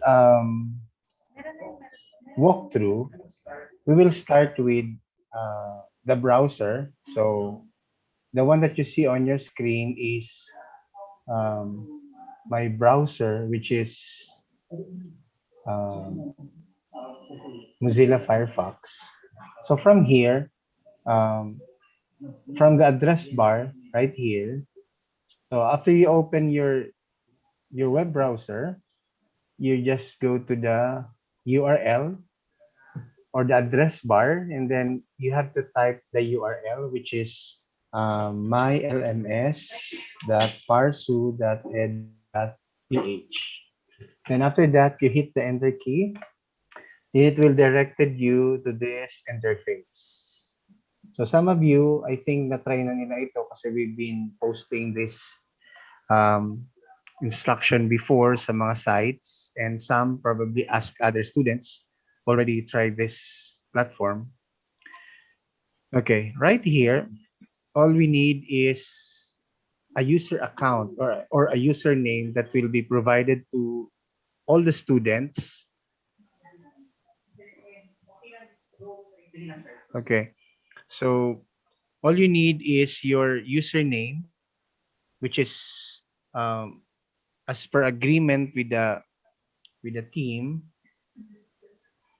We will be using your IEA as your login name. We're just going to remove the P box. Okay. So for example, I'm gonna use a user whose name is Sean. Okay. So lalagay ko yung username niya, Sean, and then I'm gonna enter the password.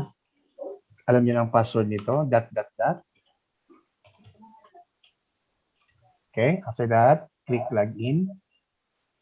So if you are the one, if you're the only one who's using your computer right now, or until the course, you can just click save.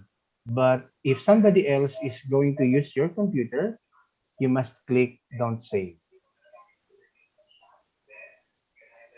Kasi if somebody else will be using your computer and na-save mo yung username and password mo dito, they can have access. This is part of security. Maganda kung ang yung nag-access ng site mo is very good in the class, sasagutan niya lahat ng tama dun sa mga activities mo. So, okay yan. But in the context of security, hindi naman lahat ng tao na may access sa sa LMS mo or in whatever account in the web you have, like sa Facebook, sa email mo, it's mandatory that we don't give away our username and password to all the users or to everybody for security reason. Because parang yung susi sa bahay nyo or sa boarding house nyo, you should keep it na ikaw lang ang nakakaalam so that you're the only one who can use the application. Okay.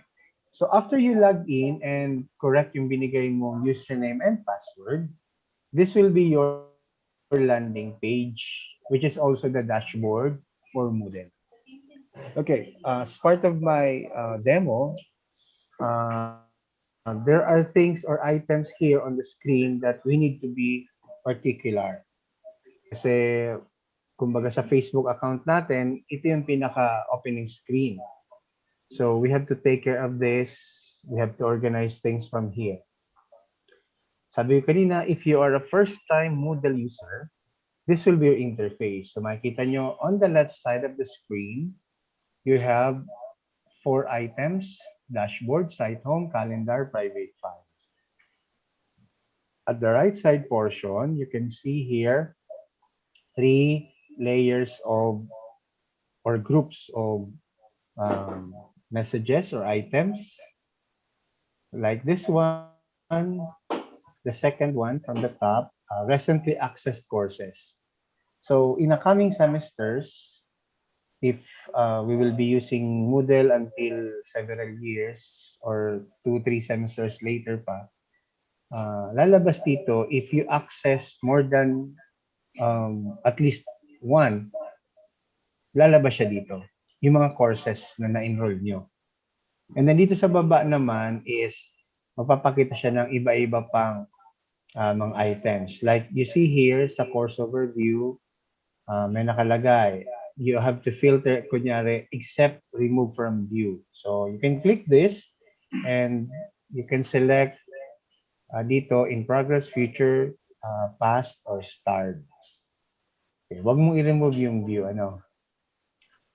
Okay, so on the right side, dito sa upper portion, you can see meron siyang magnifying glass, a bell, yung sa comics, which is a message or icon. Then you have here a silhouette, or supposed to be kasi lalabas dito yung picture ng user na to. Mamaya, mag-add tayo ng picture. Okay. Somewhere on the middle of the right portion of the screen, you can see ito, yung blue na may less than symbol. So you can click that and it will present to you another options na pwede kang magamit later. For now kasi, wala pang masyadong laman ito because naka-enter lang ng user na to sa Moodle. Wala pa siyang enrolled courses. But from here, eto, online users dito sa side na to, makikita nyo, merong dalawang user na naka-login sa Moodle. Okay, si Sean Murphy, tayo yan. And then ito, si Lustria. Yeah. This is just to inform us that aside from us, there are other people na naka-login right now. Okay, wala naman siyang masyadong importance right now kasi bago pa lang tayo. We can just hide it. Okay. So, when you are a first-time user sa Moodle, the first thing you should do is you have to customize your page. Sabi ko kanina, maglagay ka ng picture so that yung ibang user, makikita niyo yung picture mo, so identified ka agad-agad. Not the silhouette picture lang, ano? Okay, so if you wanted to edit your picture, palitan mo siya, you can click here, and then you can click profile. So ito na siya. So masyadong madaming laman, ano? Anyway, ano ba ang gusto natin gawin? Maglalagay tayo ng picture, so therefore, we have to edit our profile. Okay, then scroll down sa baba. Meron ditong user picture. Okay, from the top, yan lumabas kanina, and then, ito, user picture. Dito tayo concerned. Ano? Concerned tayo sa picture na lalabas. Okay, how do you add a picture here? Meron nakalagay, you can drag and drop files here to add them. Okay, yan ang para sa mga advanced user, ito yung karaniwang ginagamit. You just have to drag and drop the picture here. In our case, hindi tayo gagamit muna yan. So let's assume hindi pa tayo ganun kagaling gumamit ng computer. So we will use itong icon na to, file. So you can click this. And then lalabas itong file picker dialog or dialog box. So from here, mag-upload tayo ng picture coming from our computer.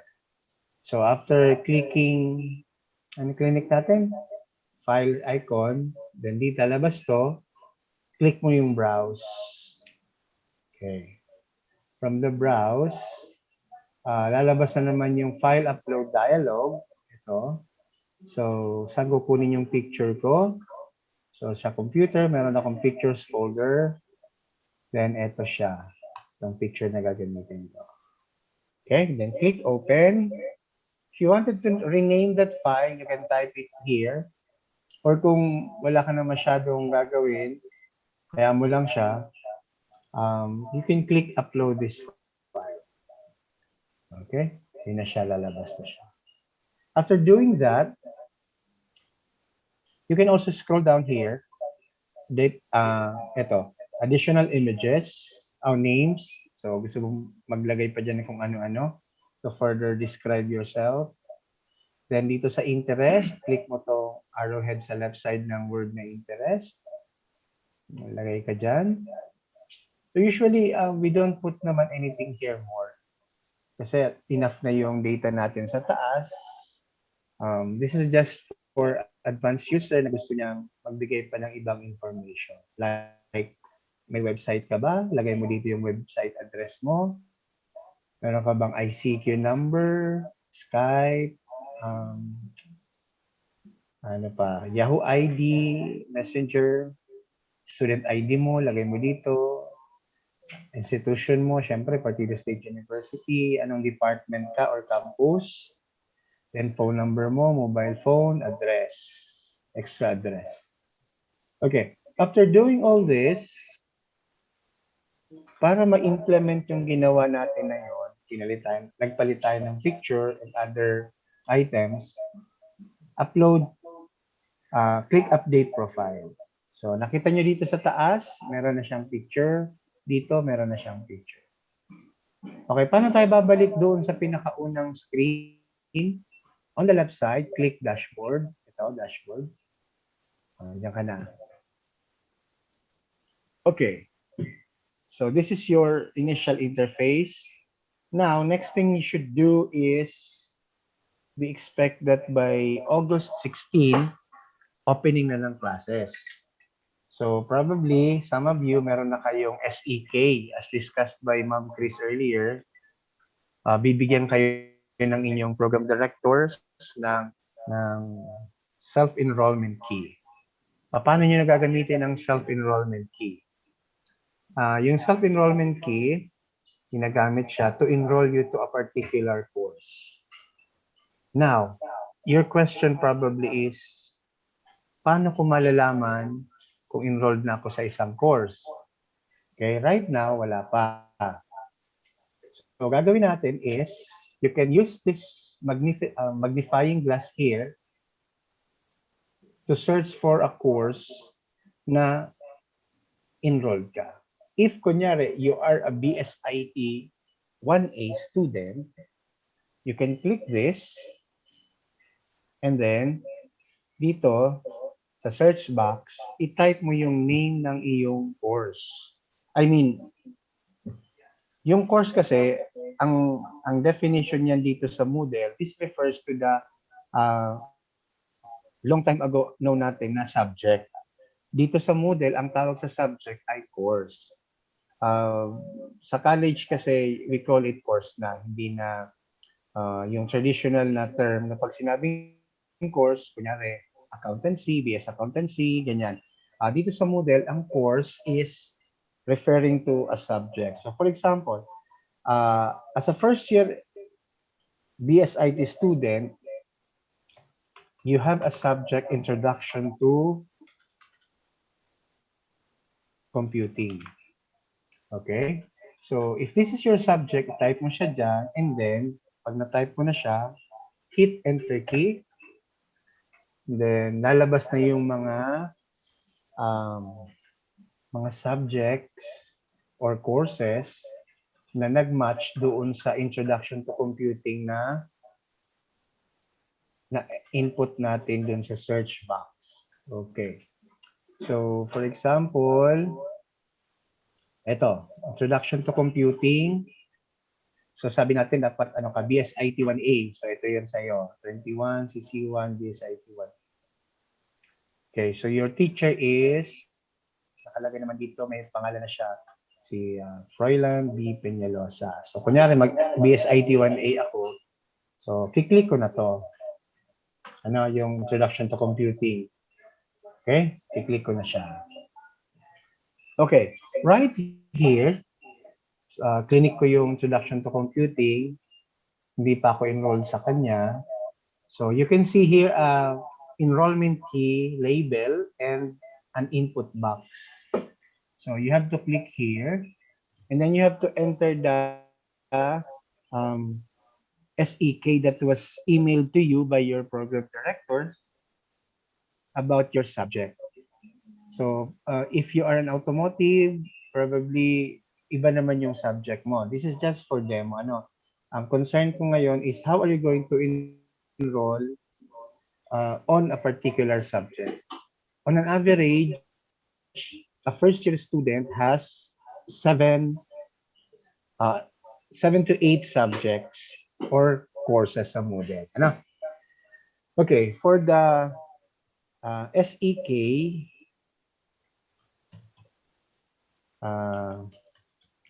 I'm typing it right now. So, hindi niyo siya nakikita kasi nga, part siya ng security. Ano?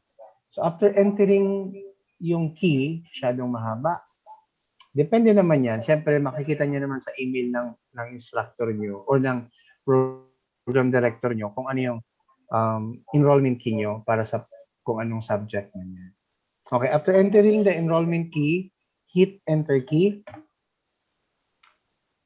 Just like kanina, click don't save. And then, eto na.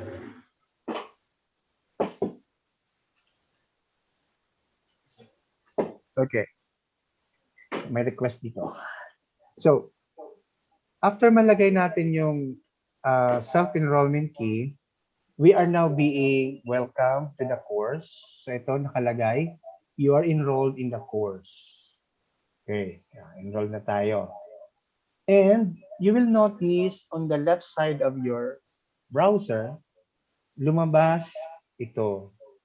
Wala ito kanina, right? Ang nandito lang kanina ay dashboard, site home, calendar, private files. Yung my courses, wala ito kanina. Now, since I am already enrolled in one of the subjects or one of the courses sa Moodle, lumabas yung my courses. You can click this to show all of the courses that you are enrolled. Sabi ko kanina, on average, ang isang first year students ay mayroong 7 to 8 courses. So right now, isa pa lang. So in your case, when you do the actual enrolling sa Moodle, dadami ito. Okay? Now, going back dito sa portion na to, nakikita nyo dito, course sections, participants, badges, competencies, grades. These 5 links here, this corresponds to the course na kung saan naka-open dito sa right side ng screen natin. Another way to know kung nasaan tayo from this interface is using these buttons or links here below the name of your course. So dashboard, my courses, tapos yung ito tayo right now sa course na to. Okay, ano bang gagawin natin dito sa link na to or sa website na to? So since enrolled ka na sa Introduction to Computing, nakalagay dito, you're enrolled in the course, yun. You can see items here wherein you can click them to view whatever is the content of this link. Like for example, dito, announcement. You can click announcement to see if there are announcements that are being posted by your instructor. Okay? So balik tayo. You can click the link on the top. Ito, 21 CC1 BSIT1A. Or, next pala, dito, this is week 1. For week 1, ito yung mga pwedeng gawin mo. So if you see this symbol, color blue na icon, tapos meron siyang rectangular box inside, this refers to something that you can view. So i-click natin siya. So ito, course preliminaries. Ito yung description niya dito. So babasahin mo lang yan. Item, tapos description. Okay, you can click course preliminaries. So yan, lalabas dyan kung ano man yung nilagay ng ating instructor. So sabi niya, course preliminaries, know more about Partido State University by clicking on the objects. Ito na yun. Nag-create siya ng link sa ating website. Website po ito ng parso.edu.ph. Okay? So going back, yan. So you can see here a red icon. Then may description naman siya. Ito. So it's a quiz. Pag ganito yung icon, red na may mga parang bulletized item, sample quiz. Ano kasi, right here, ito yung mga means to deliver yung mga lessons natin. Like ito, IT discipline and industry. Another is general course policy. Know your instructor. Ito mga items na to, you have to visit them. How do you visit them? you can click each of this and it will present to you kung ano man yung nilagay ng instructor natin dyan sa part na yan. So, for example, itong IT discipline and industry, click that and lalabas siya. So, it's a video which is, I think, is a YouTube video. So, click mo tong play. Yun, magpi-play siya. Okay? So, you have to watch. Kasi this is means of delivering a lesson. Yung instructor natin, magdi-deliver siya ng lesson through a video. So you have to watch them. Do not skip them. Panoorin nyo. Kasi probably, magbibigay siya ng quiz later. Okay, yun ang mahalagang bahagi ng ating pag-aaral, ng assessment. Kasi wala kang sasagot. Gusto mo mag-zero, okay lang, maintain mo. Zero lahat ng mga quizzes. Ang ending niyan ay malaking value makukuha mo, 5. So, sa college, pag 5, especially sa PSU, means bagsak. Okay? So, wag mong hayaang score ka ng 5, ha? Dapat ang score mo between 2, pababa, like 1, 1.5, ganyan. Okay, ito, nakita niyo naman, general course policy, you can click this, yung lalabas yung mga babasahin, no? As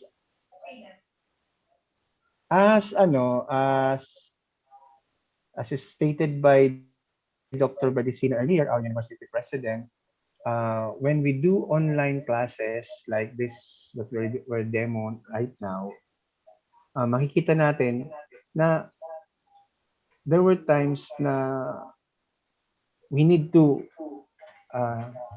double time. Let's say ganito, binigay na ni Teacher Froy yung mga dapat nating aralin. So, just click them and study it on your time.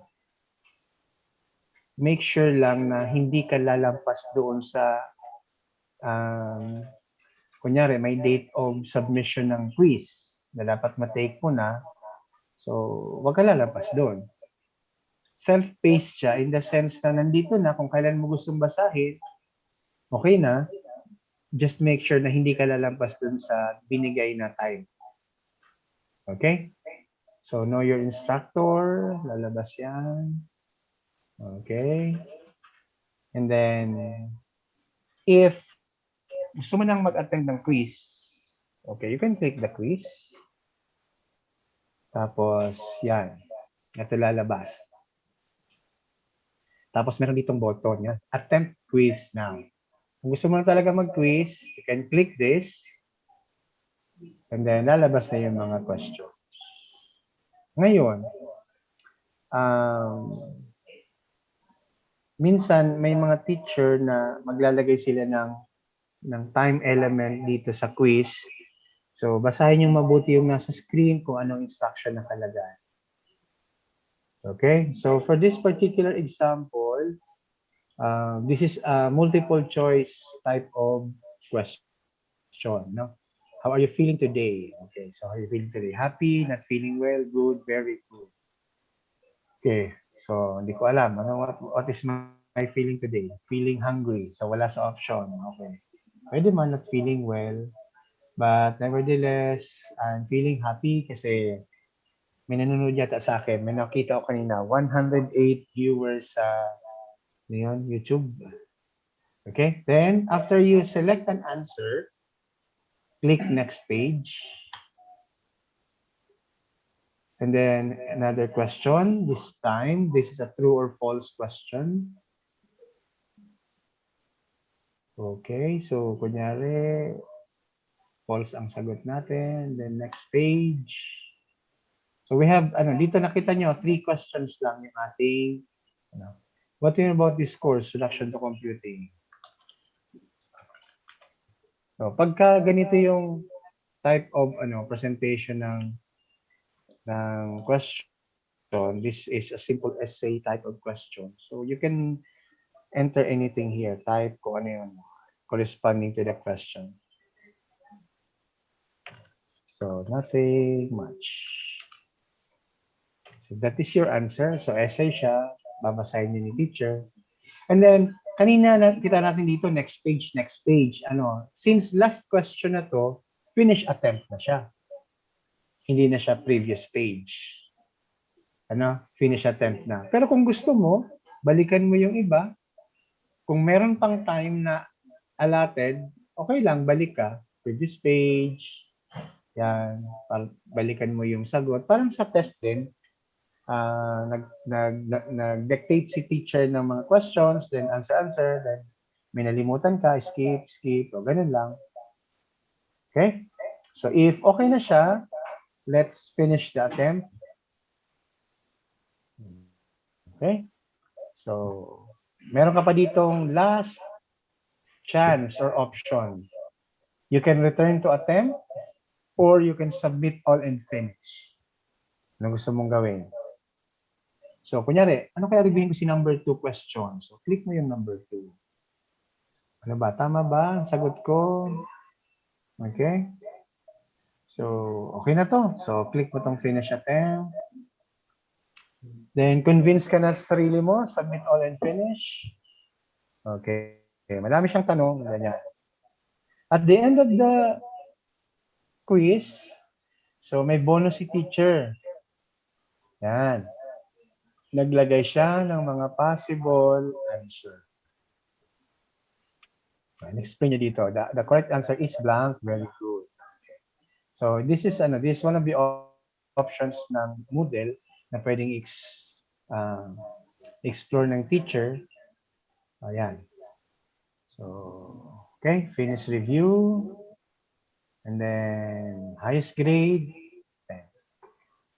Over 10. Tapos meron siyang option, kung medyo in doubt ka pa, available yung reattempt quiz, you can click that.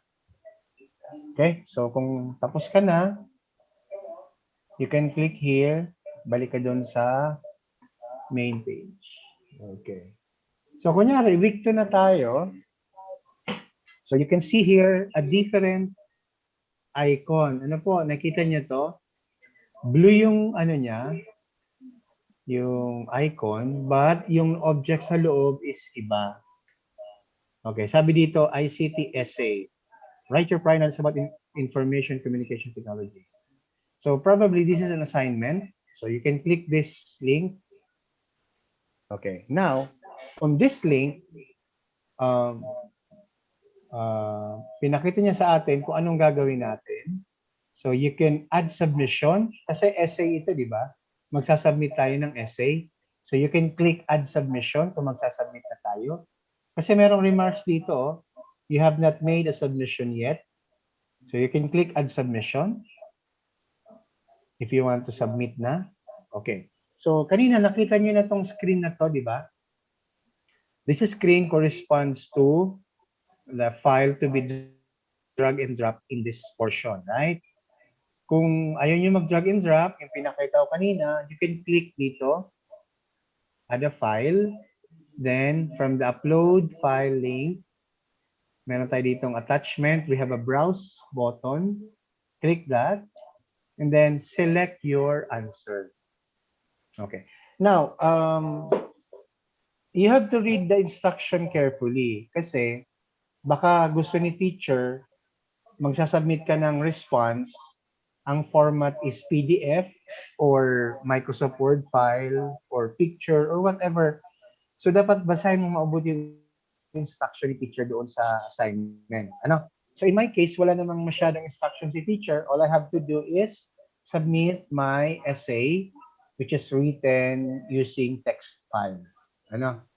So select the file that you wanted to submit, then click open, and then click upload this file. So yun na siya. And then, syempre, save changes. Okay, that is uploading a file. Now, you can read here that the status of your submission is submitted for grading. Ibig sabihin, nasubmit na natin yung ating activity, mag-aantay na lang tayo na grade ni teacher. There are other information here sa baba, makikita natin below the submitted for grading, like grading status, due date, kailan ba yung due date, time remaining, yan, last modified, yan. And then, ito yung ating answer. Ano? You can also write comments para mabasa ni teacher. So, click this button, tapos dito type mo, Sir, I have submitted my assignment. Okay? Or kung anong gusto mong sabihin dyan. Just be mindful, this is an academic institution, so let's avoid using foul words kasi this is a school, we don't use that in comments. Kung wala ka nang maiko-comment na mabuti, just don't comment. Huwag ka na mag-comment na lang. Just leave it lang. Okay? Then, save comment. Ayun na, may comment na siya. Your teacher can also comment back later for interaction. Okay? So, nasubmit na natin siya. Sabi niya dito, you can still make changes to your submission. You can edit submission or remove submission. So, meron ka pang chance. Kaya hanggang ngayon pa yan nag-grade ni teacher, enable pa to, so you can still do whatever you wanted to do with your submission. Okay, let's go back to our course. Yeah. Okay, this things that I have been showing you, ulit-ulit lang po siya dito sa ibang part. Like for example, in academic calendar natin, we have 18 weeks na magsasama-sama sa isang course for one semester. So nakita nyo, week 2 pa lang ito, week 1, then week 2. So, syempre sabi ko, 18 weeks, so dadami pa yan. Depende po sa presentation ng teacher ninyo on how will they divide the topics for your class. Okay? So, I hope malinaw naman yung pinakita ko. So, ganun lang, babasa, tapos pag may quiz, sasagot, click-click lang.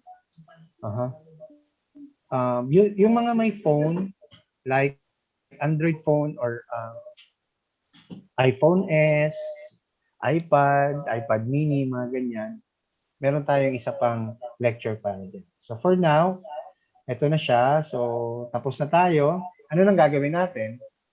If it's about time, you can log out. As always, when you log in, you have to log out as part of security protocol na kailangang i-implement. Okay? But since sabi ko kanina, ang first year or other year level, meron kayong 7 to 8 courses. So, kunyari, isa pa lang ito, you can click here sa My Courses dito, sa lower left. Then, click mo naman yung ibang course na gusto mong aralin, na gusto mong i-visit. Okay? So, if tapos na ako kunyari, all I have to do is log out kasi lunchtime na. So, log out na ako. Yan. So, balik na ako dito. And then, if gumagamit ka sa isang computer shop, gawin mo lang yung ginawa ko, log in, then at the end, log out. Yeah, ganun lang siya. Okay? So, from this interface, makita nyo, meron siya ditong search box, itong search courses. You can also search your course from here, but you need to log in. So, the best thing to do when you want to enroll na to your courses later or on Monday is, of course, mag-login muna kayo. Okay? So, right now, wala pa tayong nabibigay na accounts para sa ating mga users. So, viewing muna tayo po. You can log in as guest. Pwede naman. Kaya lang, iba yung makikita nyo interface. Okay? So, thank you for listening. Let's end this talk. Okay, thank you, Sir Nick. Thank you very much for comprehensively discussing to us the use of myLMS using desktop computers. Okay, thank you once again, Sir Nick. Of course, we would like to remind the students to, especially those who are watching via FB Live, to please refrain from writing comments, unnecessary comments on the message box. Okay, please reserve your questions during the question and answer portion. So we will entertain them all during the Q&A. Okay, so once again, Sir Nick, Maestro Nikes, thank you very much for your time.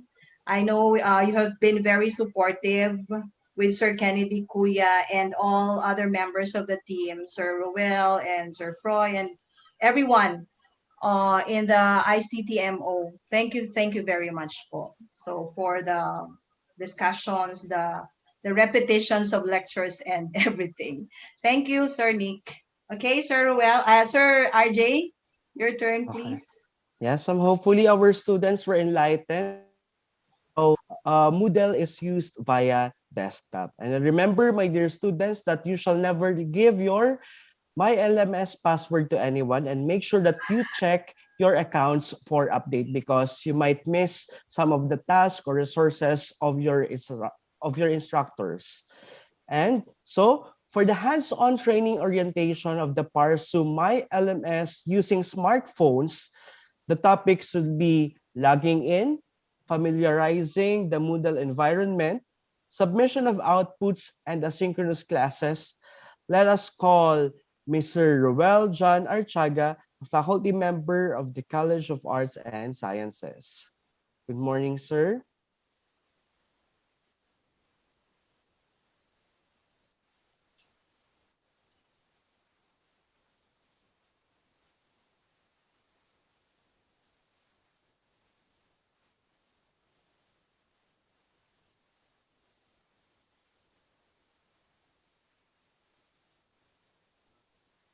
Okay, good morning, everyone. So I'll be discussing how to use the Moodle app for mobile and mobile users. Okay, so let me share my screen.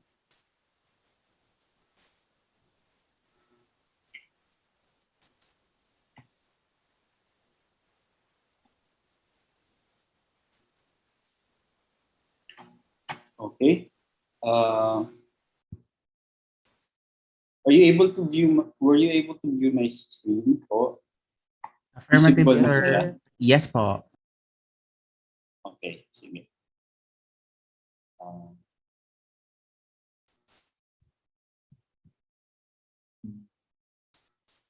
Yeah. Okay, so this is a demo for mobile users, both iOS and Android users. So as you can see, I have installed Moodle already, but if you haven't installed Moodle already, I think it was discussed kanina, you can go to the Play Store and just simply search the Moodle app, okay? And take note that it should be authored or created by Moodle Pty, okay? So that you know na ito yung official Moodle app creator, okay? So once installed, both iOS and Android. By the way, sa iOS, you can search the application on App Store, okay? So once installed, you may open your Moodle app and then type here the site of our LMS, which is http://myLMS.parsu.edu.ph/parsu. Okay? Oops. Tama ba? A double slash pala. Sorry. Okay? Okay. So, kapag successful, makita nyo na po itong yung title ng ating University LMS, which is PSU Learning Management System. Then, type in your username, which is supplied sa inyo. So, in my case,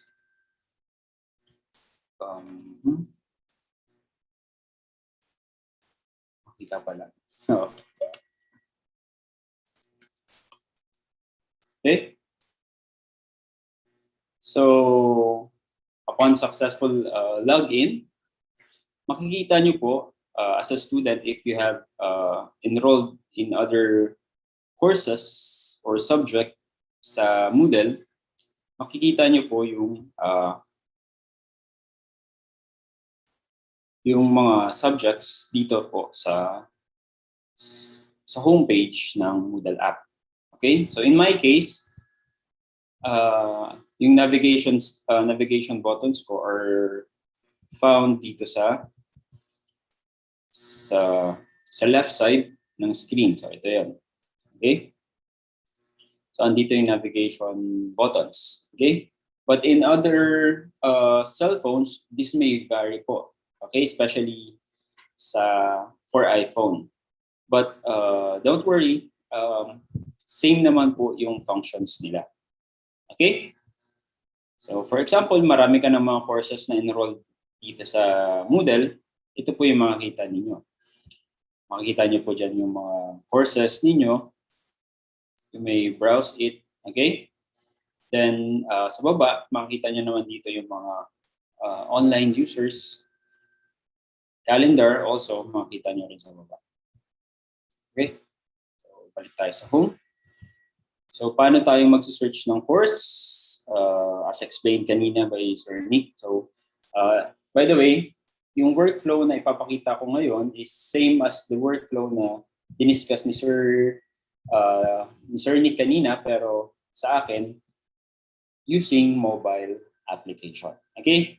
So, let's just click this magnifying glass icon, which signifies the search button or the search menu. Then pwede nyo na pong i-search yung course na enrolled kayo. Again, when we speak of course, it pertains to subject. Okay? So hanapin natin yung course kanina na CC1. Okay? So ayan, again, makikita nyo dyan that there are a lot of same subjects na introduction to computing. So kailangan nyo lang hanapin yung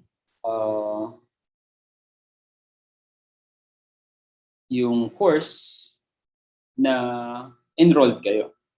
Anyways, meron naman tayong SEK. So in case na magkamali kayo ng course na papasukan, then nag-provide kayo ng SEK, it will be invalid, okay? Kasi mali. Kunwari, ito yung na-click ninyo. Okay? So, pero di nyo napansin na iba pala yung teacher, nag-enroll kayo dito, nag-input kayo ng SEK, so it will not be invalid. So make sure, tingnan nyo yung course schedule ninyo, then tingnan nyo yung apelido ng teacher and also the name of the subject. So in my case, hahanapin ko yung course, which is this one. So yung kay Sir Froy. Okay, so I'll click enroll me. Okay, so makita ninyo, meron tayong different options dito. Meron tayong open in browser. Kapag clinic nyo yan, mag-open po yung browser ninyo. So hanapan kayo ng username and password. Okay? Sorry. Okay? Naging landscape na yata. Anyways, balik natin.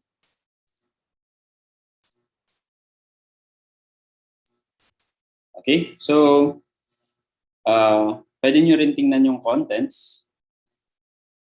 So kahit hindi pa kayo enrolled, makikita nyo na yung contents. So, mamaya i-discuss ko kung para saan yung download course. So let's click enroll me. Okay. So, ilalagay po natin dyan yung self-enrollment key. Then, after supplying the self-enrollment key, click the button. Okay? And now, oops, may error tayo, pero let's just refresh. Okay, so tingnan natin if you are enrolled na kay sir sa subject. Okay, so ayun, as of now, enrolled na po tayo sa subject na Introduction to Computing. So, ayan, makikita natin yung contents ng course. Okay, so makikita nyo rin dito sa side yung checkbox dito. So once na-check na siya, ibig sabihin you have already accessed this particular section. For example, the course preliminaries, na-view nyo na siya. Then you were able to browse kung ano yung contents ng course preliminaries. So automatically, this will have a check dun sa checkbox. Makikita rin po yan ng faculty. And also, it is a good, an important guide sa student para malaman nyo if na-take ko na ba itong or na-browse ko na ba itong section na to. So if not, then it's time for you to browse the course or the section. Okay? So other menu sa app is itong participants. So makikita nyo dyan, yung mga classmates ninyo, kailan sila huling nag-access. Katulad ng pag-access kanina ni Sean Murphy, it was 14 minutes ago. So si instructor natin, accessed 2 hours ago. Okay, so makikita natin yan. Grades, makikita nyo rin dito. So as of now, meron tayong dalawang activities na hindi pa na take. So hindi natin, or I mean yung grades natin are still blank. We also have competencies. Kapag naglagay ng competencies yung instructor natin, so makita natin yun dito. So ano yung mga competencies na ma-acquire natin for taking this particular course, and also notes. So if may notes na sinupply yung instructor natin. Also in the upper right side, ayan, on refresh button. So, ayan, balik tayo sa contents. Okay, so, okay, pwede natin tingnan yung other sections, like katulad nitong Know Your Instructor. So, ayan, makikita ninyo, Sir Freud posted a video. So, you can play this one directly on your app, okay? Para makita nyo yung contents. Okay? Ayan. You may also view this on your browser by clicking this button. Okay? So, ayan. Hindi na natin natapusan muna yung introduction ni Sir Freud. But for other students ni Sir Freud this SEM, I'm sure mapapanood niyo ito. Okay? So, back tayo. Okay. Also, meron tayong quiz dito. Let's try to access the quiz. Okay, so now may error yata yung quiz natin, pero babalikan natin siya. Let's try accessing this ICT essay. Ayun.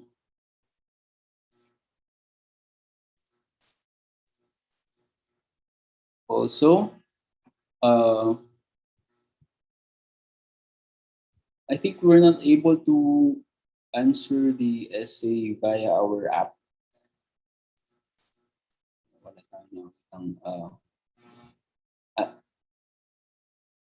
Okay, anyway, so makita natin dito yung participants. So meron palang dalawa, kasi dalawa pa lang yung enrolled students sa subject na to. Okay. Anyways, if there are some glitches on the Moodle app, you may open it naman on the browser. Okay, so even you're using you're using mobile phones. Your mobile phones naman has browsers, di po ba? So you may open your browser sa phone ninyo. So meron tayo dyan Chrome, Mozilla, or yung default browser ng ano ninyo, ng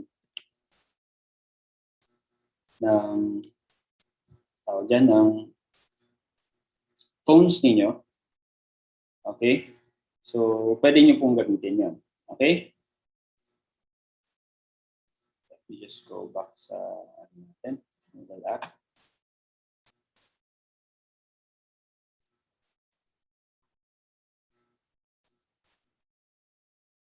Let's try accessing this again. Access. Okay. Anyways, tayo. Mamaya I'll try to access again the quiz. So, break tayo sa other sections ng Moodle app. So, makikita natin dito when we click itong icon on the upper right side. This signifies more menu. Okay, itong tatlong tuldok. Okay. So, andyan, makikita ninyo, meron tayong 1, 2, 3, 4,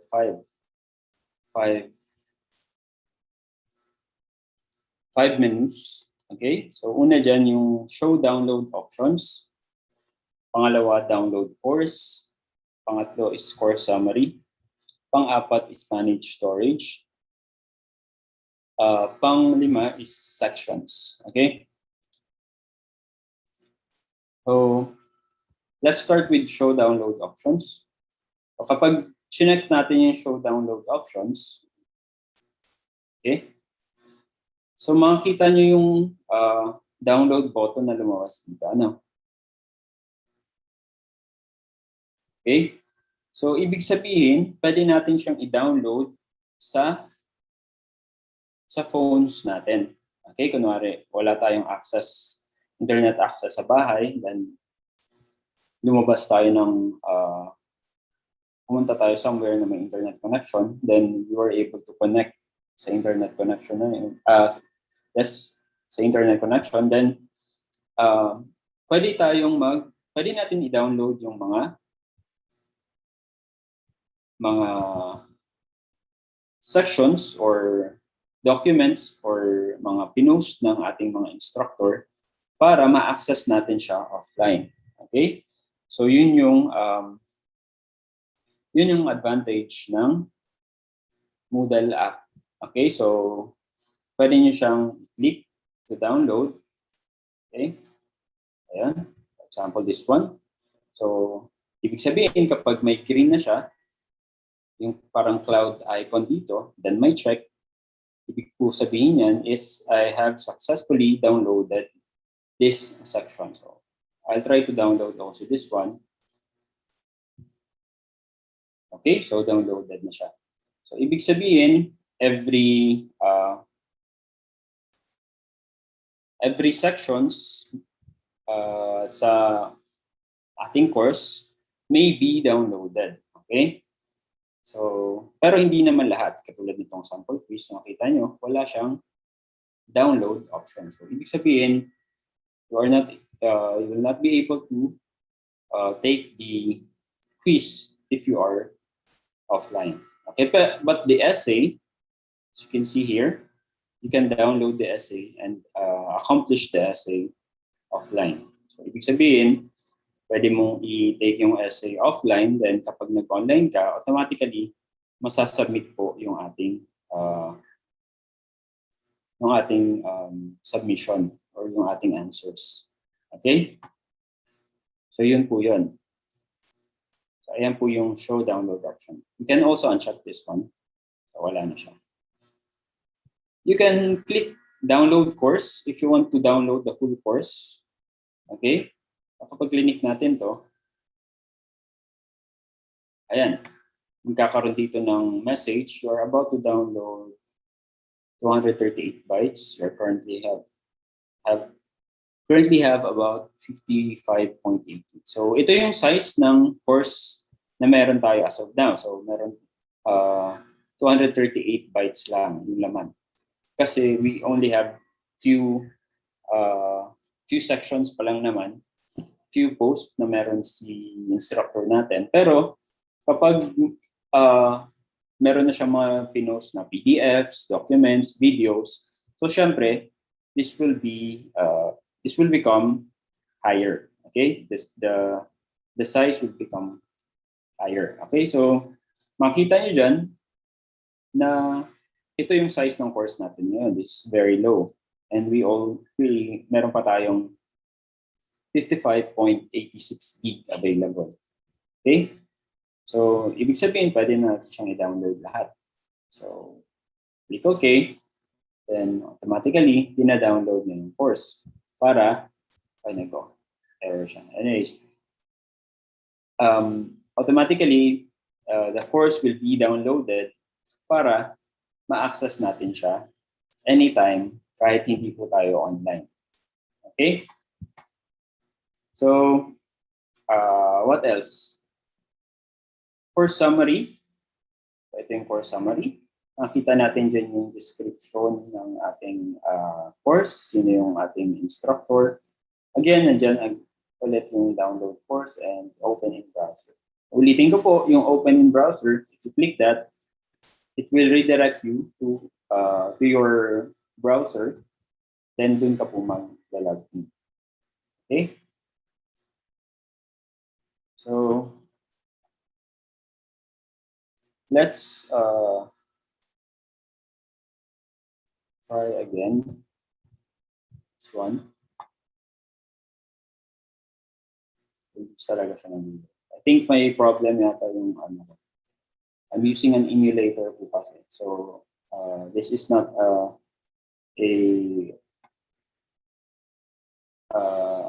real phone, pero yung interface niya is the same as doon sa mga Android phones na gamit po natin. So, anyways, balik tayo sa home. Okay. Okay, sa dashboard. So again, dito natin makikita yung mga courses na meron tayo. Okay. So if you want to add more subjects, kasi di ba usually we have 7 to 8 subjects enrolled. So dito lang po natin siya hanapin. Pwede natin i-type yung code ng course or yung title ng course.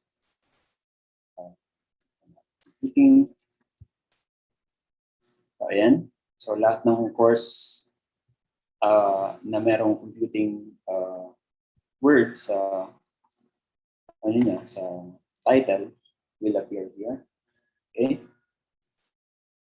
So also, what else? We can also view the calendars. This is very important. Makikita natin dito yung mga events na mangyayari sa school and also sa subjects natin. Okay, kung may mga quizzes tayo na na upcoming quizzes, okay, kailan yung midterm exams, makikita po natin yung dito sa calendar. Okay, messages, if you have messages, direct messages sa application or sa inyo, makikita nyo rin po dito. Notifications, also this is very important. So, nakita nyo dito yung mga upcoming quizzes. Usually, nag-notify naman sila. Okay? Also, site blogs. So, if there are site blog entries, mababasa natin sila dito. Grades. So, if you have multiple subjects, makita nyo dito yung subjects, then you can click para makita nyo yung summary ng grades ninyo. Okay? Files, and tags, and ayan. So if you want to change something on your details, etc. Kailangan nyo yun gawin sa web application or sa web browser.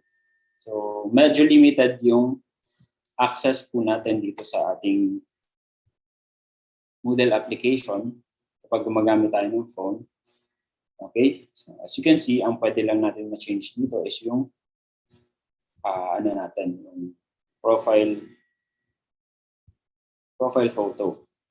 So other than that, hindi natin siya ma-change. So kailangan nating mag-access sa web browser natin. Okay? So let's try. So ito na. Pag naka-landscape view naman siya, so ito yung magiging interface niya. Okay. So mas madali yung pag-browse kapag naka-landscape view.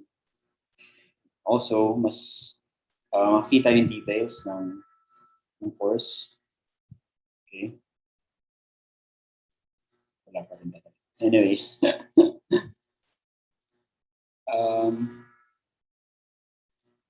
Again, kapag may mga portions kayo na hindi nakikita sa Moodle app, pwede nyo gamitin yung browsers ninyo. Okay? Yung browsers ninyo to log in. Okay?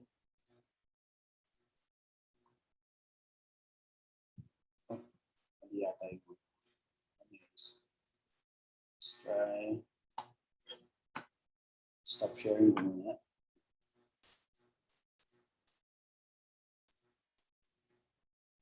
Mag-login lang ako.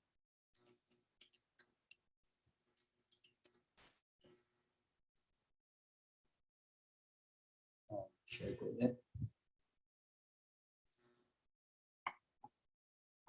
Okay, so ito naman yung view kapag ang gamit ko dito is yung browser. Okay? So, ito yung view natin kapag gamamit tayo ng browser. This is not the Moodle app, but I'm using the Google Chrome browser. So, as you can see, makita ninyo, same yung interface na diniscuss ni Sir Nick kanina kapag nag-access kayo sa Chrome or sa mga web browsers natin. Okay? So, ibig sabihin, kahit wala kayong dinownload na Moodle app, basta meron kayong web browser, katulad ng Google Chrome, Mozilla Firefox, or yung default web browser natin sa mobile phones, we can access our LMS. Okay, balikan natin yung course natin. So, ayan. So, we can take the quiz here. Ayan. So, we can attempt the quiz.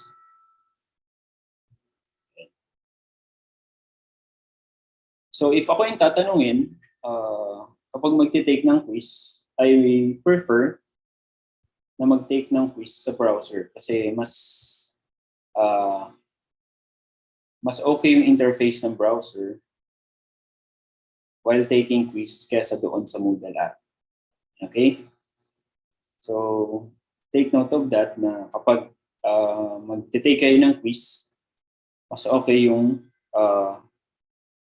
interface ng quiz using the browser. So, kahit sa phone kayo mag-take ng quiz, basta you're using the web browser. So, ito yung interface niya.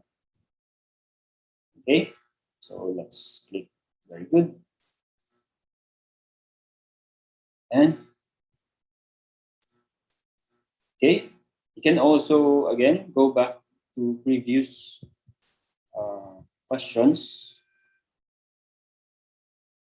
And, okay, if you're done with your attempt, just click finish attempt. So, ayan, makikita nyo naman yung summary ng quiz ninyo. So, meron kayong na-save na answeran dito. So, number 1 and number 2. Then, makita nyo sa number 3, not yet answered. So, you can click return to attempt para mabalikan nyo yung number 3. Then, type kayo ng answer ninyo. Then, if you're done, click finish attempt. Then again, this is very important for students na before you submit your quiz and all, review ninyo. Okay? Especially if wala naman time limit. But usually, baka maglagay na ng time limit sa quiz, be mindful of the time limit. Okay? So, once reviewed and you are satisfied with your answers sa quiz ninyo, so pwede nyo na submit. Submit all and finish. Again, there is still one confirmation. So, pinapasiguro lang ni Moodle na talagang sure na kayo. Okay? Ayan. So, ayan. So, makita ninyo na kung ano yung mga tamang answers ninyo and ano yung mali. So, that is if inallow ni teacher na mag-view ninyo yung mga tamang answers. So, there are quizzes na hindi nyo makikita yung results. Only the score. Okay? So, back tayo sa dashboard natin. Tayo sa main page. Okay? Okay, so pwede naman natin itong i-click. Okay? Kasi na-take na natin siya. Para di natin makalimutan na ay baka hindi ko pa na-take yung quiz na ito. Okay? So again, this is the interface kapag gumagamit kayo ng web browser on your phone. Okay? So, balik tayo sa interface ng Moodle app. So, ito naman yung sa Moodle app. Okay? So, I think na cover ko naman po lahat on how to, or kung ano yung workflow on accessing courses via our Moodle app. And also, kapag wala tayong Moodle app, again, we can use our browser. Okay? I think I'm done. So, i-turn over ko na muna kayo sa ating host para sa susunod na portion ng ating orientation. Sir? Okay, thank you very much, Sir RJ, for that informative lecture on the hands-on training of PSU myLMS using smartphones. So, my dear students, you can always use smartphones to participate in your respective classes if you don't have laptops or desktops and if you have intermittent connection. Indeed, shifting from Google Classroom to Moodle would be a big challenge for teachers and students. But once we become used to it, it would just be a piece of cake to all of us. So I will now give the floor to Doc Jen for the Thank you. survey. Thank you, Sir RJ. Before the revelation of the survey results, the program director of the IT department, Sir Kennedy Kuya, will give us a short tutorial on setting up the institutional email address. Sir Ken, good morning po. Hello po. Good morning. Well, I guess good afternoon to everyone, no? Good afternoon na po.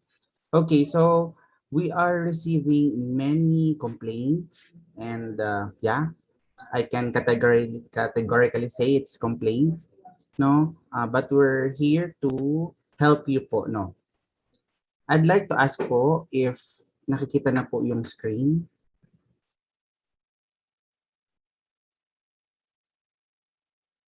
Yes, sir.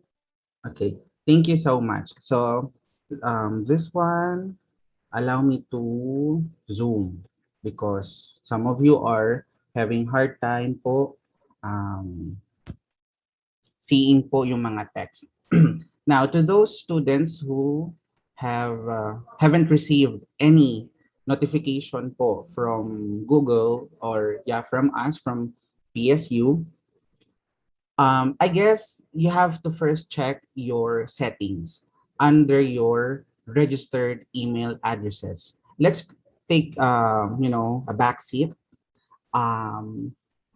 Yung pong survey na nilagay po natin sa Parso info page, yun po yung ginamit natin para po to determine your personal email address and some information so that we will be able to create your PBAX IEA. Now, the thing is, there are students who are complaining that they haven't received any emails. Probably number one. Number one is, mali po yung email address na na-supply nyo. No, so mali ba, either may space or there's something odd or incorrect po doon sa ating email. Now, don't you worry, we got you covered. At the end of this tutorial po, I will flash or show you how we're going to solve that. Now, let's say may na-receive ka na, pero hindi siya lumalabas dito. No, technically speaking, in your Google, in your personal email po, no, email account, so you have here primary, social, promotion, updates, and forum. By default, usually lahat yan primary lang po, no. So to check po, all you have to do is go here sa gear and then click see all settings. And then dito ka po sa labels. Ayan. And then after labels, you have here the inbox. So as you notice, these ones are checked, right? Social, promotions, updates, and forums. Well, I guess to navigate po, no, if nakatag po kasi ang inyong pong personal email account sa Facebook, sa YouTube, and other social media accounts, lahat po yan, bombarded po ang inyong email.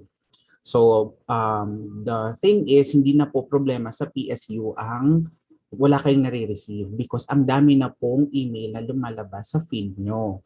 So, if you wish po, just unclick here, untick this social, untick promotion, and then dito po tayo sa updates. Now, usually po, lumalabas ang mga information regarding other accounts and all sa primary, but if hindi po siya sa primary or primary, dito po tayo sa updates. Now, all we have to do is click save changes. Now, let me go back. Here, if hindi po siya click, no, or nakaganyan po siya, all we have to do is just select updates. So this will sort all your emails, received emails, whether it's social, whether it is for promotion, for updates, or for forums. No. So for now, let's check. Ito pong apat po, kasi by default, no, primary po is ang yung naka-check. Now let's go sa baba and then save changes.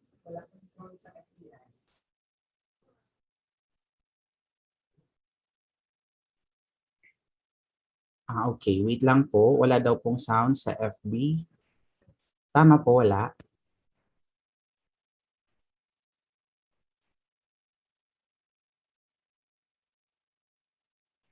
Okay, they're saying no sound. Oh, okay.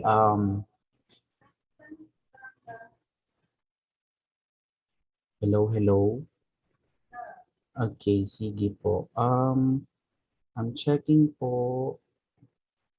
Okay na. Yeah. Hello po sa mga nasa Facebook po. Can you hear me now?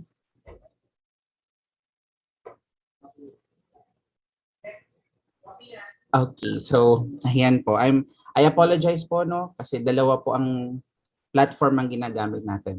Now, to those na nasa, yes, thank you so much, Ronald Villareno. We have Froilan Odjame, Sir Jomari Iserena, and others who are with us, who are still with us this, high noon. Now, yung kanina po, for the sake of our students po who are still in YouTube, and Facebook Live, so dito po yung sinabi ko sa gear settings. So yung iba po kasi hindi po sila talaga nakaka-receive ng email. It's because hindi po sorted yung kanilang categories or categories. So all we have to do now is check social or untick all of this or tick all of this. So select. Now for this one, we're going just to select the three optional categories. Now once done, baba tayo and then click save changes. Now you'll see in the inbox, no, siya na lang po yung lalabas. Okay? So yun na lang po yung mag-a-appear. Now for this, all we have to do is go to promotions. Ayan. For updates. Now as you can see, meron ako dito ito. Nakita niyo, the Google Workspace. So ang hahanapin nyo, our dear students, we know that you are very eager to enroll in the Moodle and try it on your own. But please bear with us because some of you are advanced and some of you are novice and basic users. So we are catering to different types of students. Okay, so let's move on and continue. Now here, if you're going to click this, ayan, you have a new Google account. So it says here, I have a new Google account. No. So ayusin ko lang, ayan. Hopefully, sana nakikita. Okay. Ayan. Anong sabi dito? Okay. Ayan po. Nakikita, lumaki? Nag-maximize. Okay. So sabi daw dito, welcome to your new Google account for Partido State University. So hello, you have a new Google account with the Partido State University organization. So all you have to do is sign in, no? So lalabas po dyan yung inyong pong username. So this is your username, our dear students. So ang gawin nyo, kopyahin nyo po, no? Let's copy this para meron ka pong backup, no? Or pwede nyo, basta matuom nyo siya. Take note, meron po siyang pattern para po mas madali nyong matuom. So my first name is Kennedy and my last name is Kuya. So basically, the mnemonic is the first letter of your first name or given name is, you know, yung unang letter po sa inyo pong email P box. And then, if meron kang second name, so let's say Kennedy Nicholas, so that will be KN. Also, and if you have three names and sorts, so and then the last name is Kuya, and then dot. So after that, after the dot is P box, and then yung domain po natin which is at parso.edu.ph. So that's it. Now, ang sabi po dito is password. Click sign in below to set your password and sign in. To keep your account secure, follow this password guidelines. Now, according to our Google administrator, si Mr. Leo Bello, Google requires us to use an 8 alphanumeric combination. So 8 characters po, ang 8 or more. Okay po. And please, ang problema po kasi minsan sa mga estudyante is sa atin po, no, we are not blaming you, but please recognize also that hindi yung iba po sa inyo, hindi po kasi masyadong nagbabasa. Basta lang, click lang po ng click.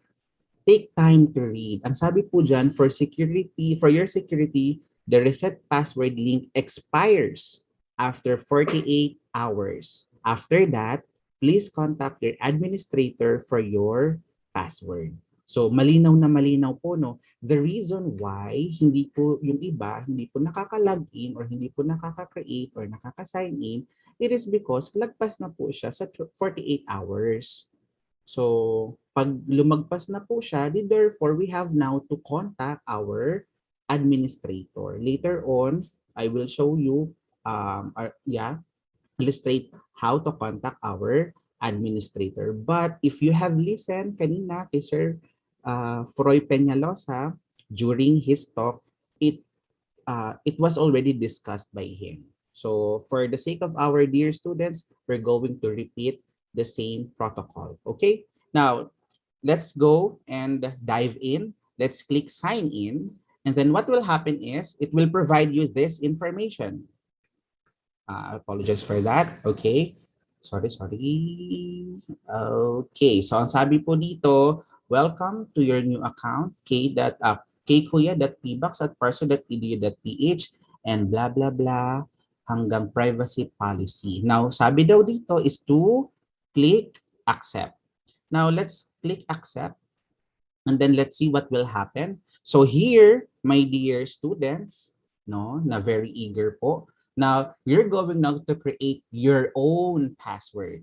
So to create your own password, Ano nga yung sabi kanina? Ang sabi po is we're going to use use 8 alphanumeric characters. When you say alpha, alphabet, and numeric, so kahit alin po doon, no? So for this one, let's say, hindi ko siyempre sasabihin, baka lumalabas ba? Okay, hindi. So, ang password po natin is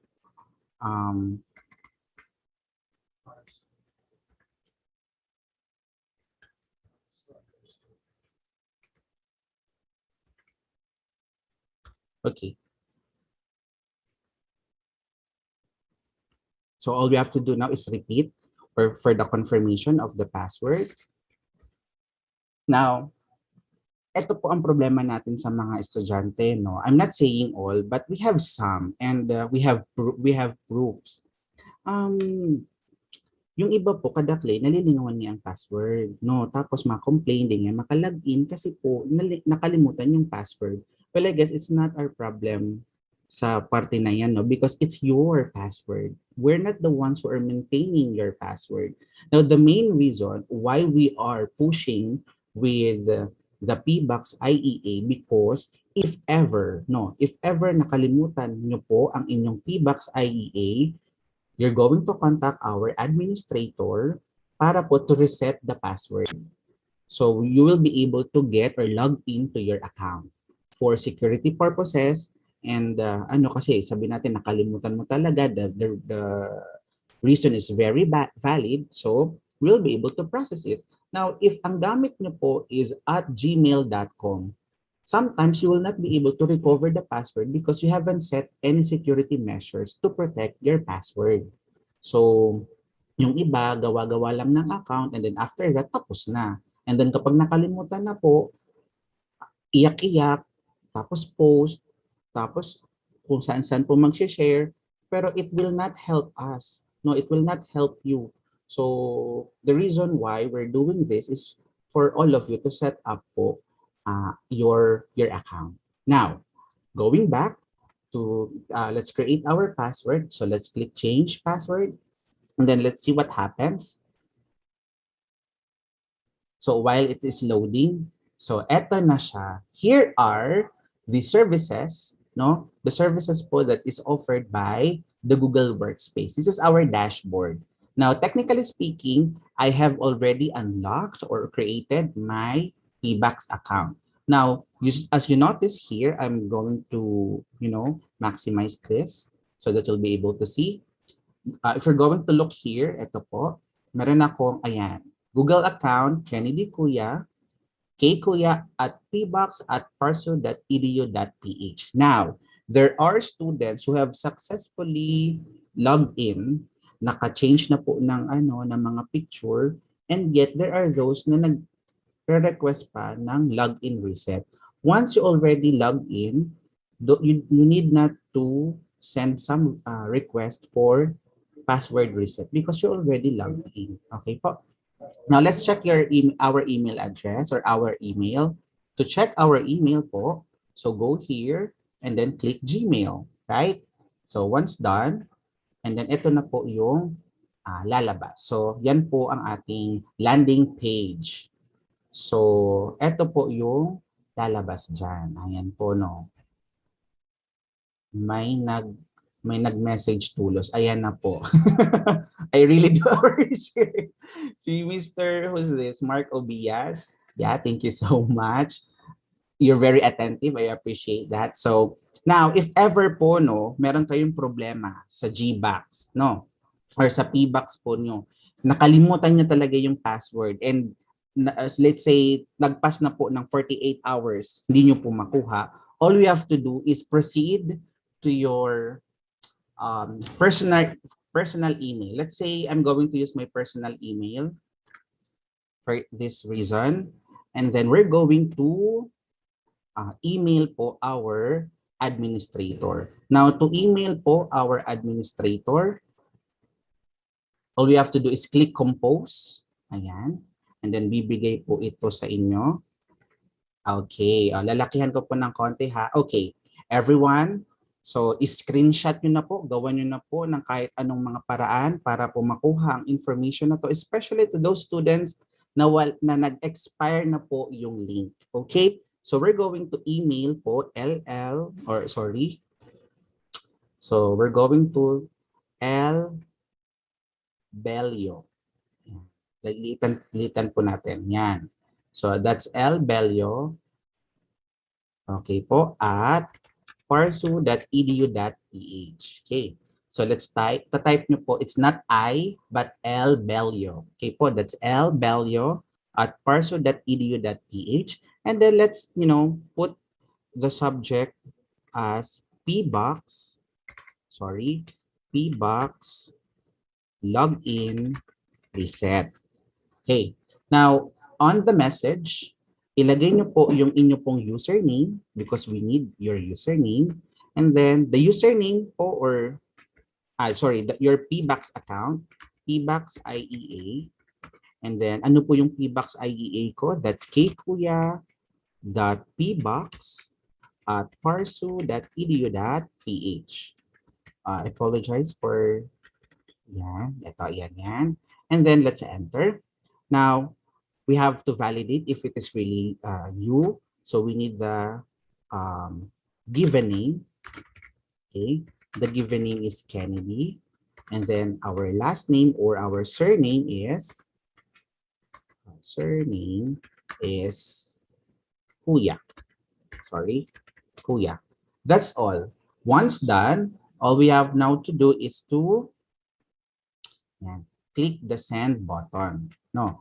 Click the send button, and all you have to do is wait po until Sir Leo or our Google administrator emails you regarding the reset of your password. Now, to check if marireset na po siya, now go to updates, and then halaton ta po dito po sa part again kang updates, lalabas na po yung reset nyo.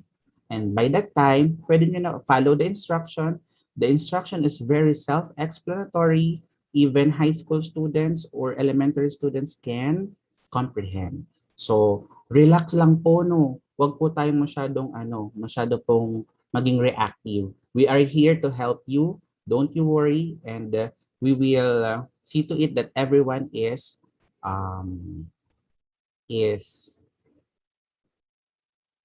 settled. Ayan po. And that ends po my short tutorial on accessing your PBox IEA.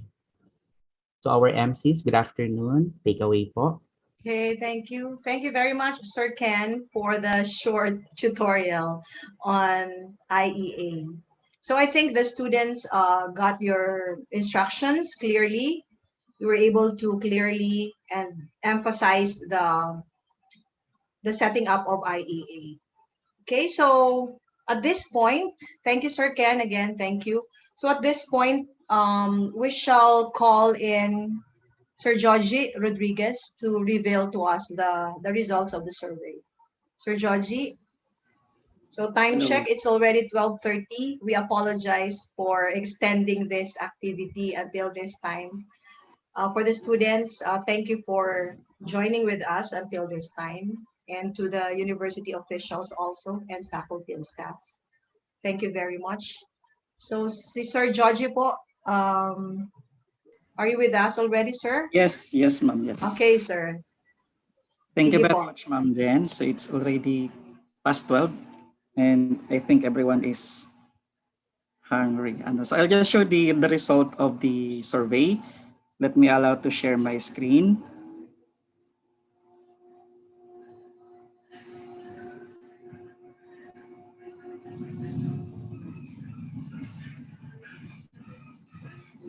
Okay na po?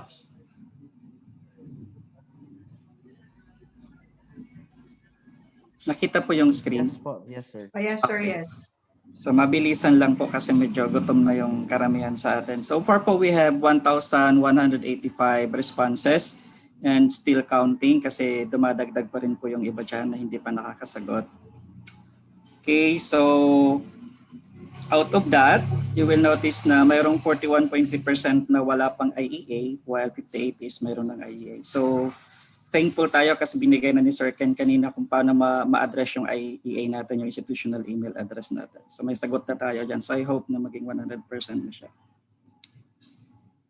Okay, so yan yung breakdown ng ano natin, yung mga sumagot. So 23% niyan is CBM and lahat naman is may participation. So walang problema tayo dyan.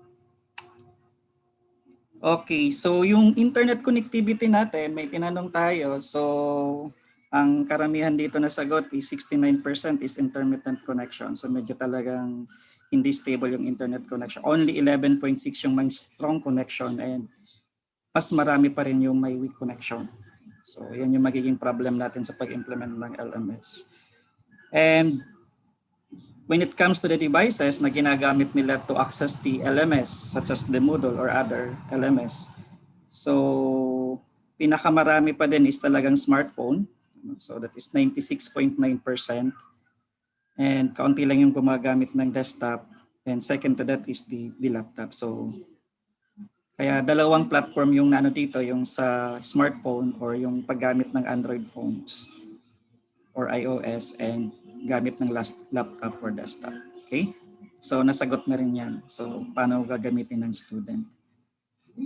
Okay, so we have also her yung responses ng learning management system na ginamit nila. So may sumagot na aside from Google Classroom and Moodle, mayroong pang other na ginamit. So hindi ko lang na-specify kung ano yung hindi na tinanong dito kung alin. But mayroong 176% na, 176 responses or 20% na nagsabi. Okay, so first question here is learning management systems useful? So majority naman yan lahat is 5 is being the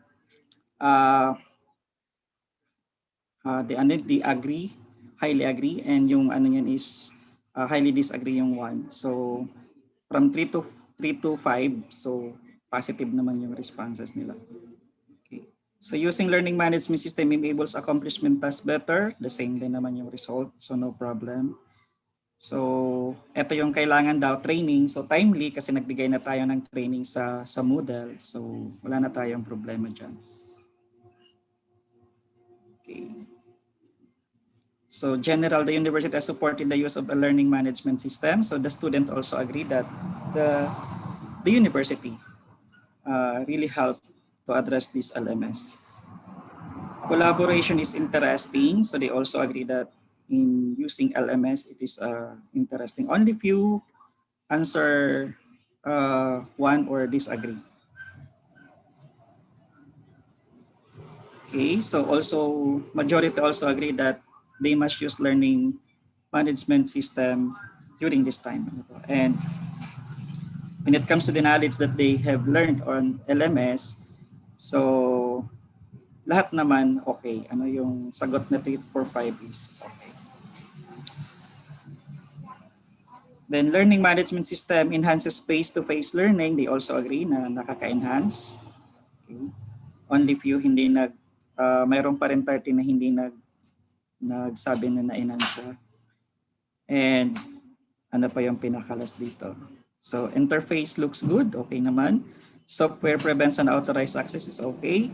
So timely feedbacks is okay. And learning management system provides picture to assess student learners. It's okay. So and institution holds students for lectures training is also okay. So that's the result of the survey. So thank you very much. Okay, thank you very much, Sir Georgie, for the survey results. Sir RJ? Hello, Sir RJ. Yes, ma'am. Okay. So can we now proceed to the Q&A or the question and answer? Okay, salamat. Maybe we'll accommodate few Okay. questions, but if there's no question, we can proceed to the closing remark because it's too late already. Yes. So if Okay, we have Sir any Ken? questions, Sir Ken, any questions from the participants, please, from the Facebook Live. Yes po, actually madami, but kadakli naman po duman, karamihan naman po doon were already answered during the PBox IEA tutorial. But let me just read some. Taas ko lang po ng medyo mataas. Ayan. Okay, so sabi daw po dito, according to Miss Kimberly Rose Pan, hello po, good afternoon. Pwede po ba mag-post po niyan sa FB page ng step by step po para to increase daw, at least may guide pa din po kami after po nitong live. Okay, so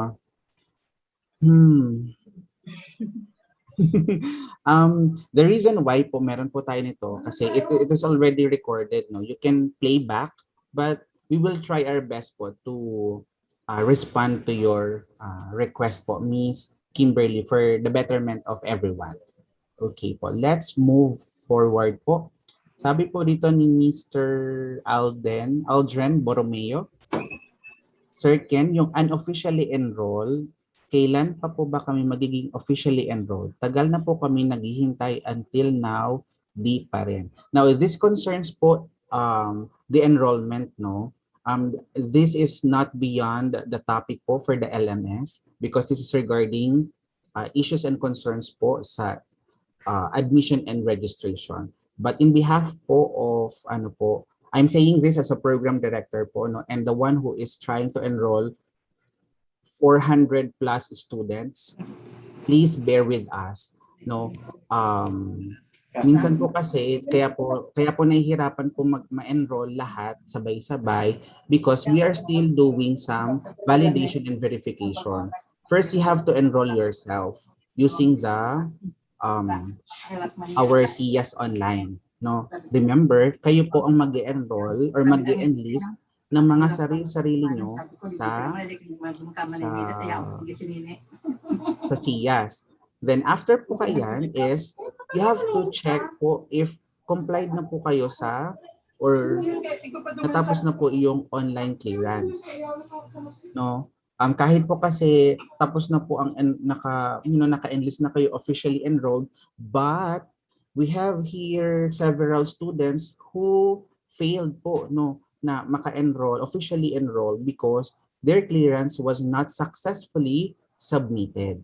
All of these are being checked, no, by your respective registrars.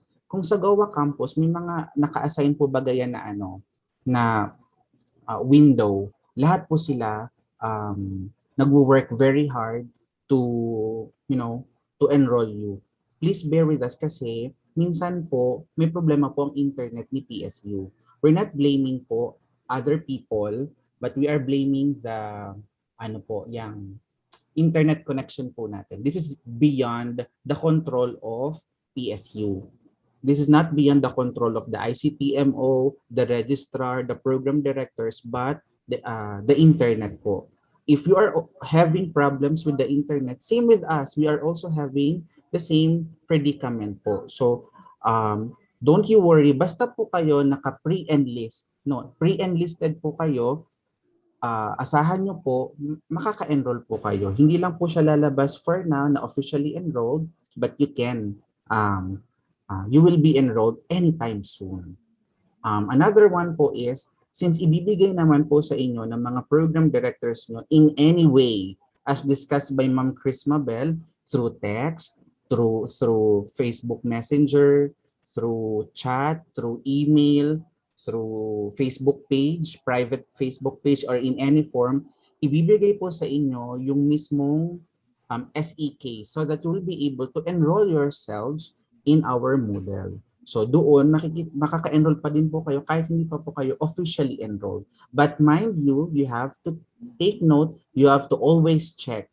If siguro after next week, wala pa po talaga, that's the time po na pwede na po kamong siguro punta po kayo dito, follow po tayo ng protocol, but you can email us naman po, the registrar, regarding po your concern sa enrollment. Well, I guess sana po nasimbaganta po yung mga mga queries po regarding enrollment.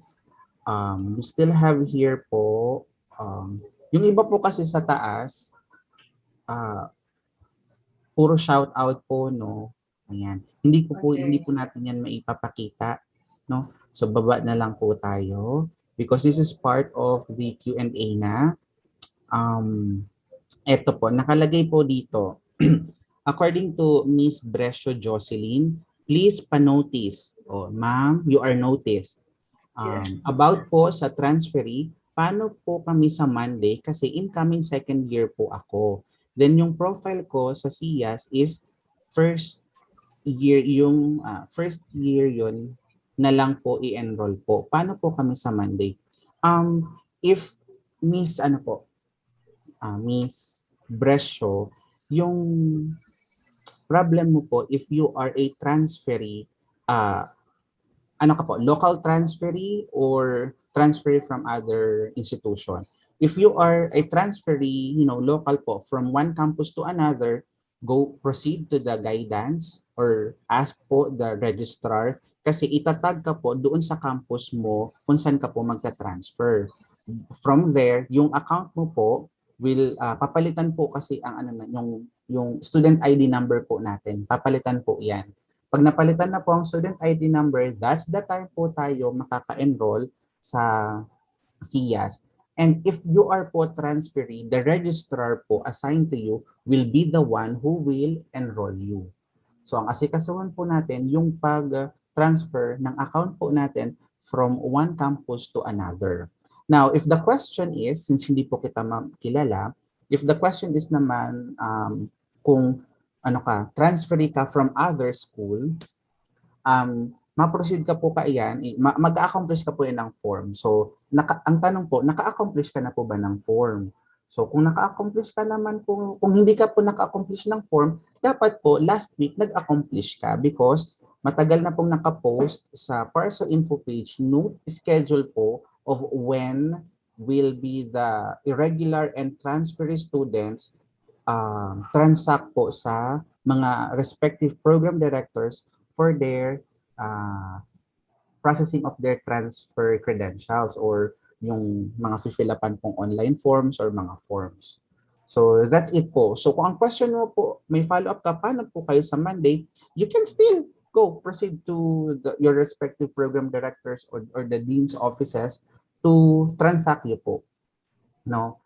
Siguro you could probably email them ahead of time para po malaman nila that they are expecting for you to come on Monday. Thank you.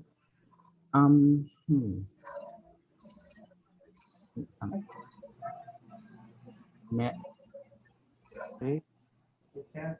Thank you very much, Sir Ken, for answering the queries of the students. So, Ma'am Jen, I think we can now proceed to the closing remarks. Okay, so our apologies to the students because I think we cannot cater all your questions right now. But if you have other concerns, I think the program director of the IT and other IT members are very generous to answer your concerns. Sorry ha, talagang inano ko yung IT because you are authorized to answer all their queries. Okay, so at this point, with the universities worldwide turning into online platform, the Partido State University has embraced the digital transformation in holistic aspect and continuously adapts and cope with the demands of the flexible learning through its learning management system. This is also one of the university's responses to ensure continuity of inclusive and accessible education despite the occurrence of COVID-19 pandemic. To officially end this activity, we shall call the Dean of the Office of the Students Affairs and Services, Dr. Gemma Barciliano, for the closing message. Dr. Gemma, your turn po. Good afternoon, Dr. Gemma.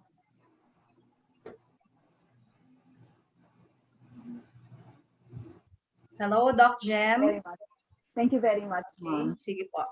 To our University President, Dr. Olgi Bredicina, our Vice President for Academic Affairs, Dr. Erlinda M. Basilia, our Vice President for Administration, Dr. Arnel B. Sarcedo, our Vice President for Research, Extension, and External Affairs, Professor Patricia Candelaria, our college and campus deans, Dr. Bernadette Gigumba, the Dean of the Graduate Studies and Research, and at the same time, the Moodle team leader, Dr. Ronel Atole, the Director of ICTMO, Mr. Kennedy Kuya, IIT Program Director and our Zoom host, Dr. Jennifer San Jose, and Mr. Rexus Lopez, our program host. My dear students, a very pleasant afternoon to everyone. At the outset, I wish to thank everyone for making this orientation possible. Thank you also to our President, Dr. Raul G. Bredicina, for prioritizing the students' welfare and development and for pushing excellence as the emerging culture in Partido State University. To our Vice President for Academic Affairs, Dr. Erlinda M. Basilia, thank you also for the unwavering support to innovations and changes. To the Moodle team headed by Dr. Bernadette Gumba, our very efficient and effective speakers, and to Ms. Charm Visitacion, our university librarian, for lending us the Zoom meeting room, and to all who have extended their countless efforts, and most especially to you, my dear students, our most valued clients. Thank you very much. And once again, good afternoon. Okay, thank you, Ma'am Jem. Sir RJ? Hi, thank you very much, Ma'am Gemma. So at this juncture, we would like to thank our distinguished speakers of the PSU myLMS orientation program, Sir Nicolas Pura, Mr. Ray Cornell, Sir Fryland Peñalosa, Ma'am Cristabel Felizmanio, and Sir Roel John Archaga. We would also want to thank the people who worked behind this successful activity, to the Moodle trainers team spearheaded by Dr. Bernadette Gumba, to the ICTMO department, and to the Office of the Students' Affairs, to you, my dear students, who actively participated in this activity, and to the entire PSU community. Thank you very much. Thank you very much. Welcome to the first semester of academic year 2021-2022 using the PSU myLMS. Good afternoon once again. Hope you've learned something from this day. Thank you Okay, very thank much. you. Goodbye, all. Thanks, Sir RJ. May Thank you, Ma'am request Jen. everyone, the Moodle team, to have the picture taking first before we finally end the program. Sir Ken, Ma'am Burns, and Dr. Gemma Barceliano, and all Yes, the participants in this orientation. Okay po, ma'am. To our Before, ma'am. Yes po. speakers po. Yes po. May we invite all our speakers? Yes.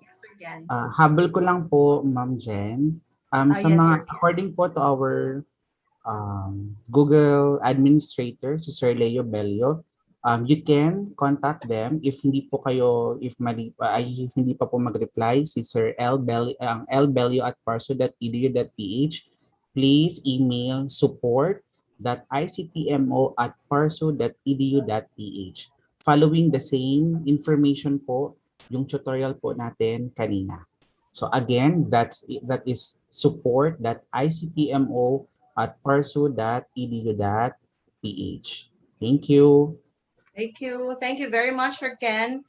So let's have the picture taking. May we request everyone to please on your camera. Yung pang legislative department natin na picture taken a while ago. Okay, Ma'am Burns. Okay. May we also invite the students who are still with us this afternoon. Yes po. Please join us. Okay. Sir Mike, signal na. Pasiona, ayan. Okay. So parang nagla-lunch na po yata sila. So let's take our picture. Ayan po. Si Sir Joshua po, yaon. Ready? Smile po tayo. 1, 2, 3. Another one. 1, 2, 3. Ay, si Ma'am Jean Seguenza. Sige po, habol pa. 1. Siguro mga dalawa pa. 1, 2, 3. And last one po is 1, 2, 3. Okay po. Thank you so much po. Okay, thank you so much po. God bless you, everyone. Thank you, Dean Burns. Thank you, Sir RJ. Thank you very much to all our speakers. Thank you, everyone. Ma'am Jem, thank you po. Bye.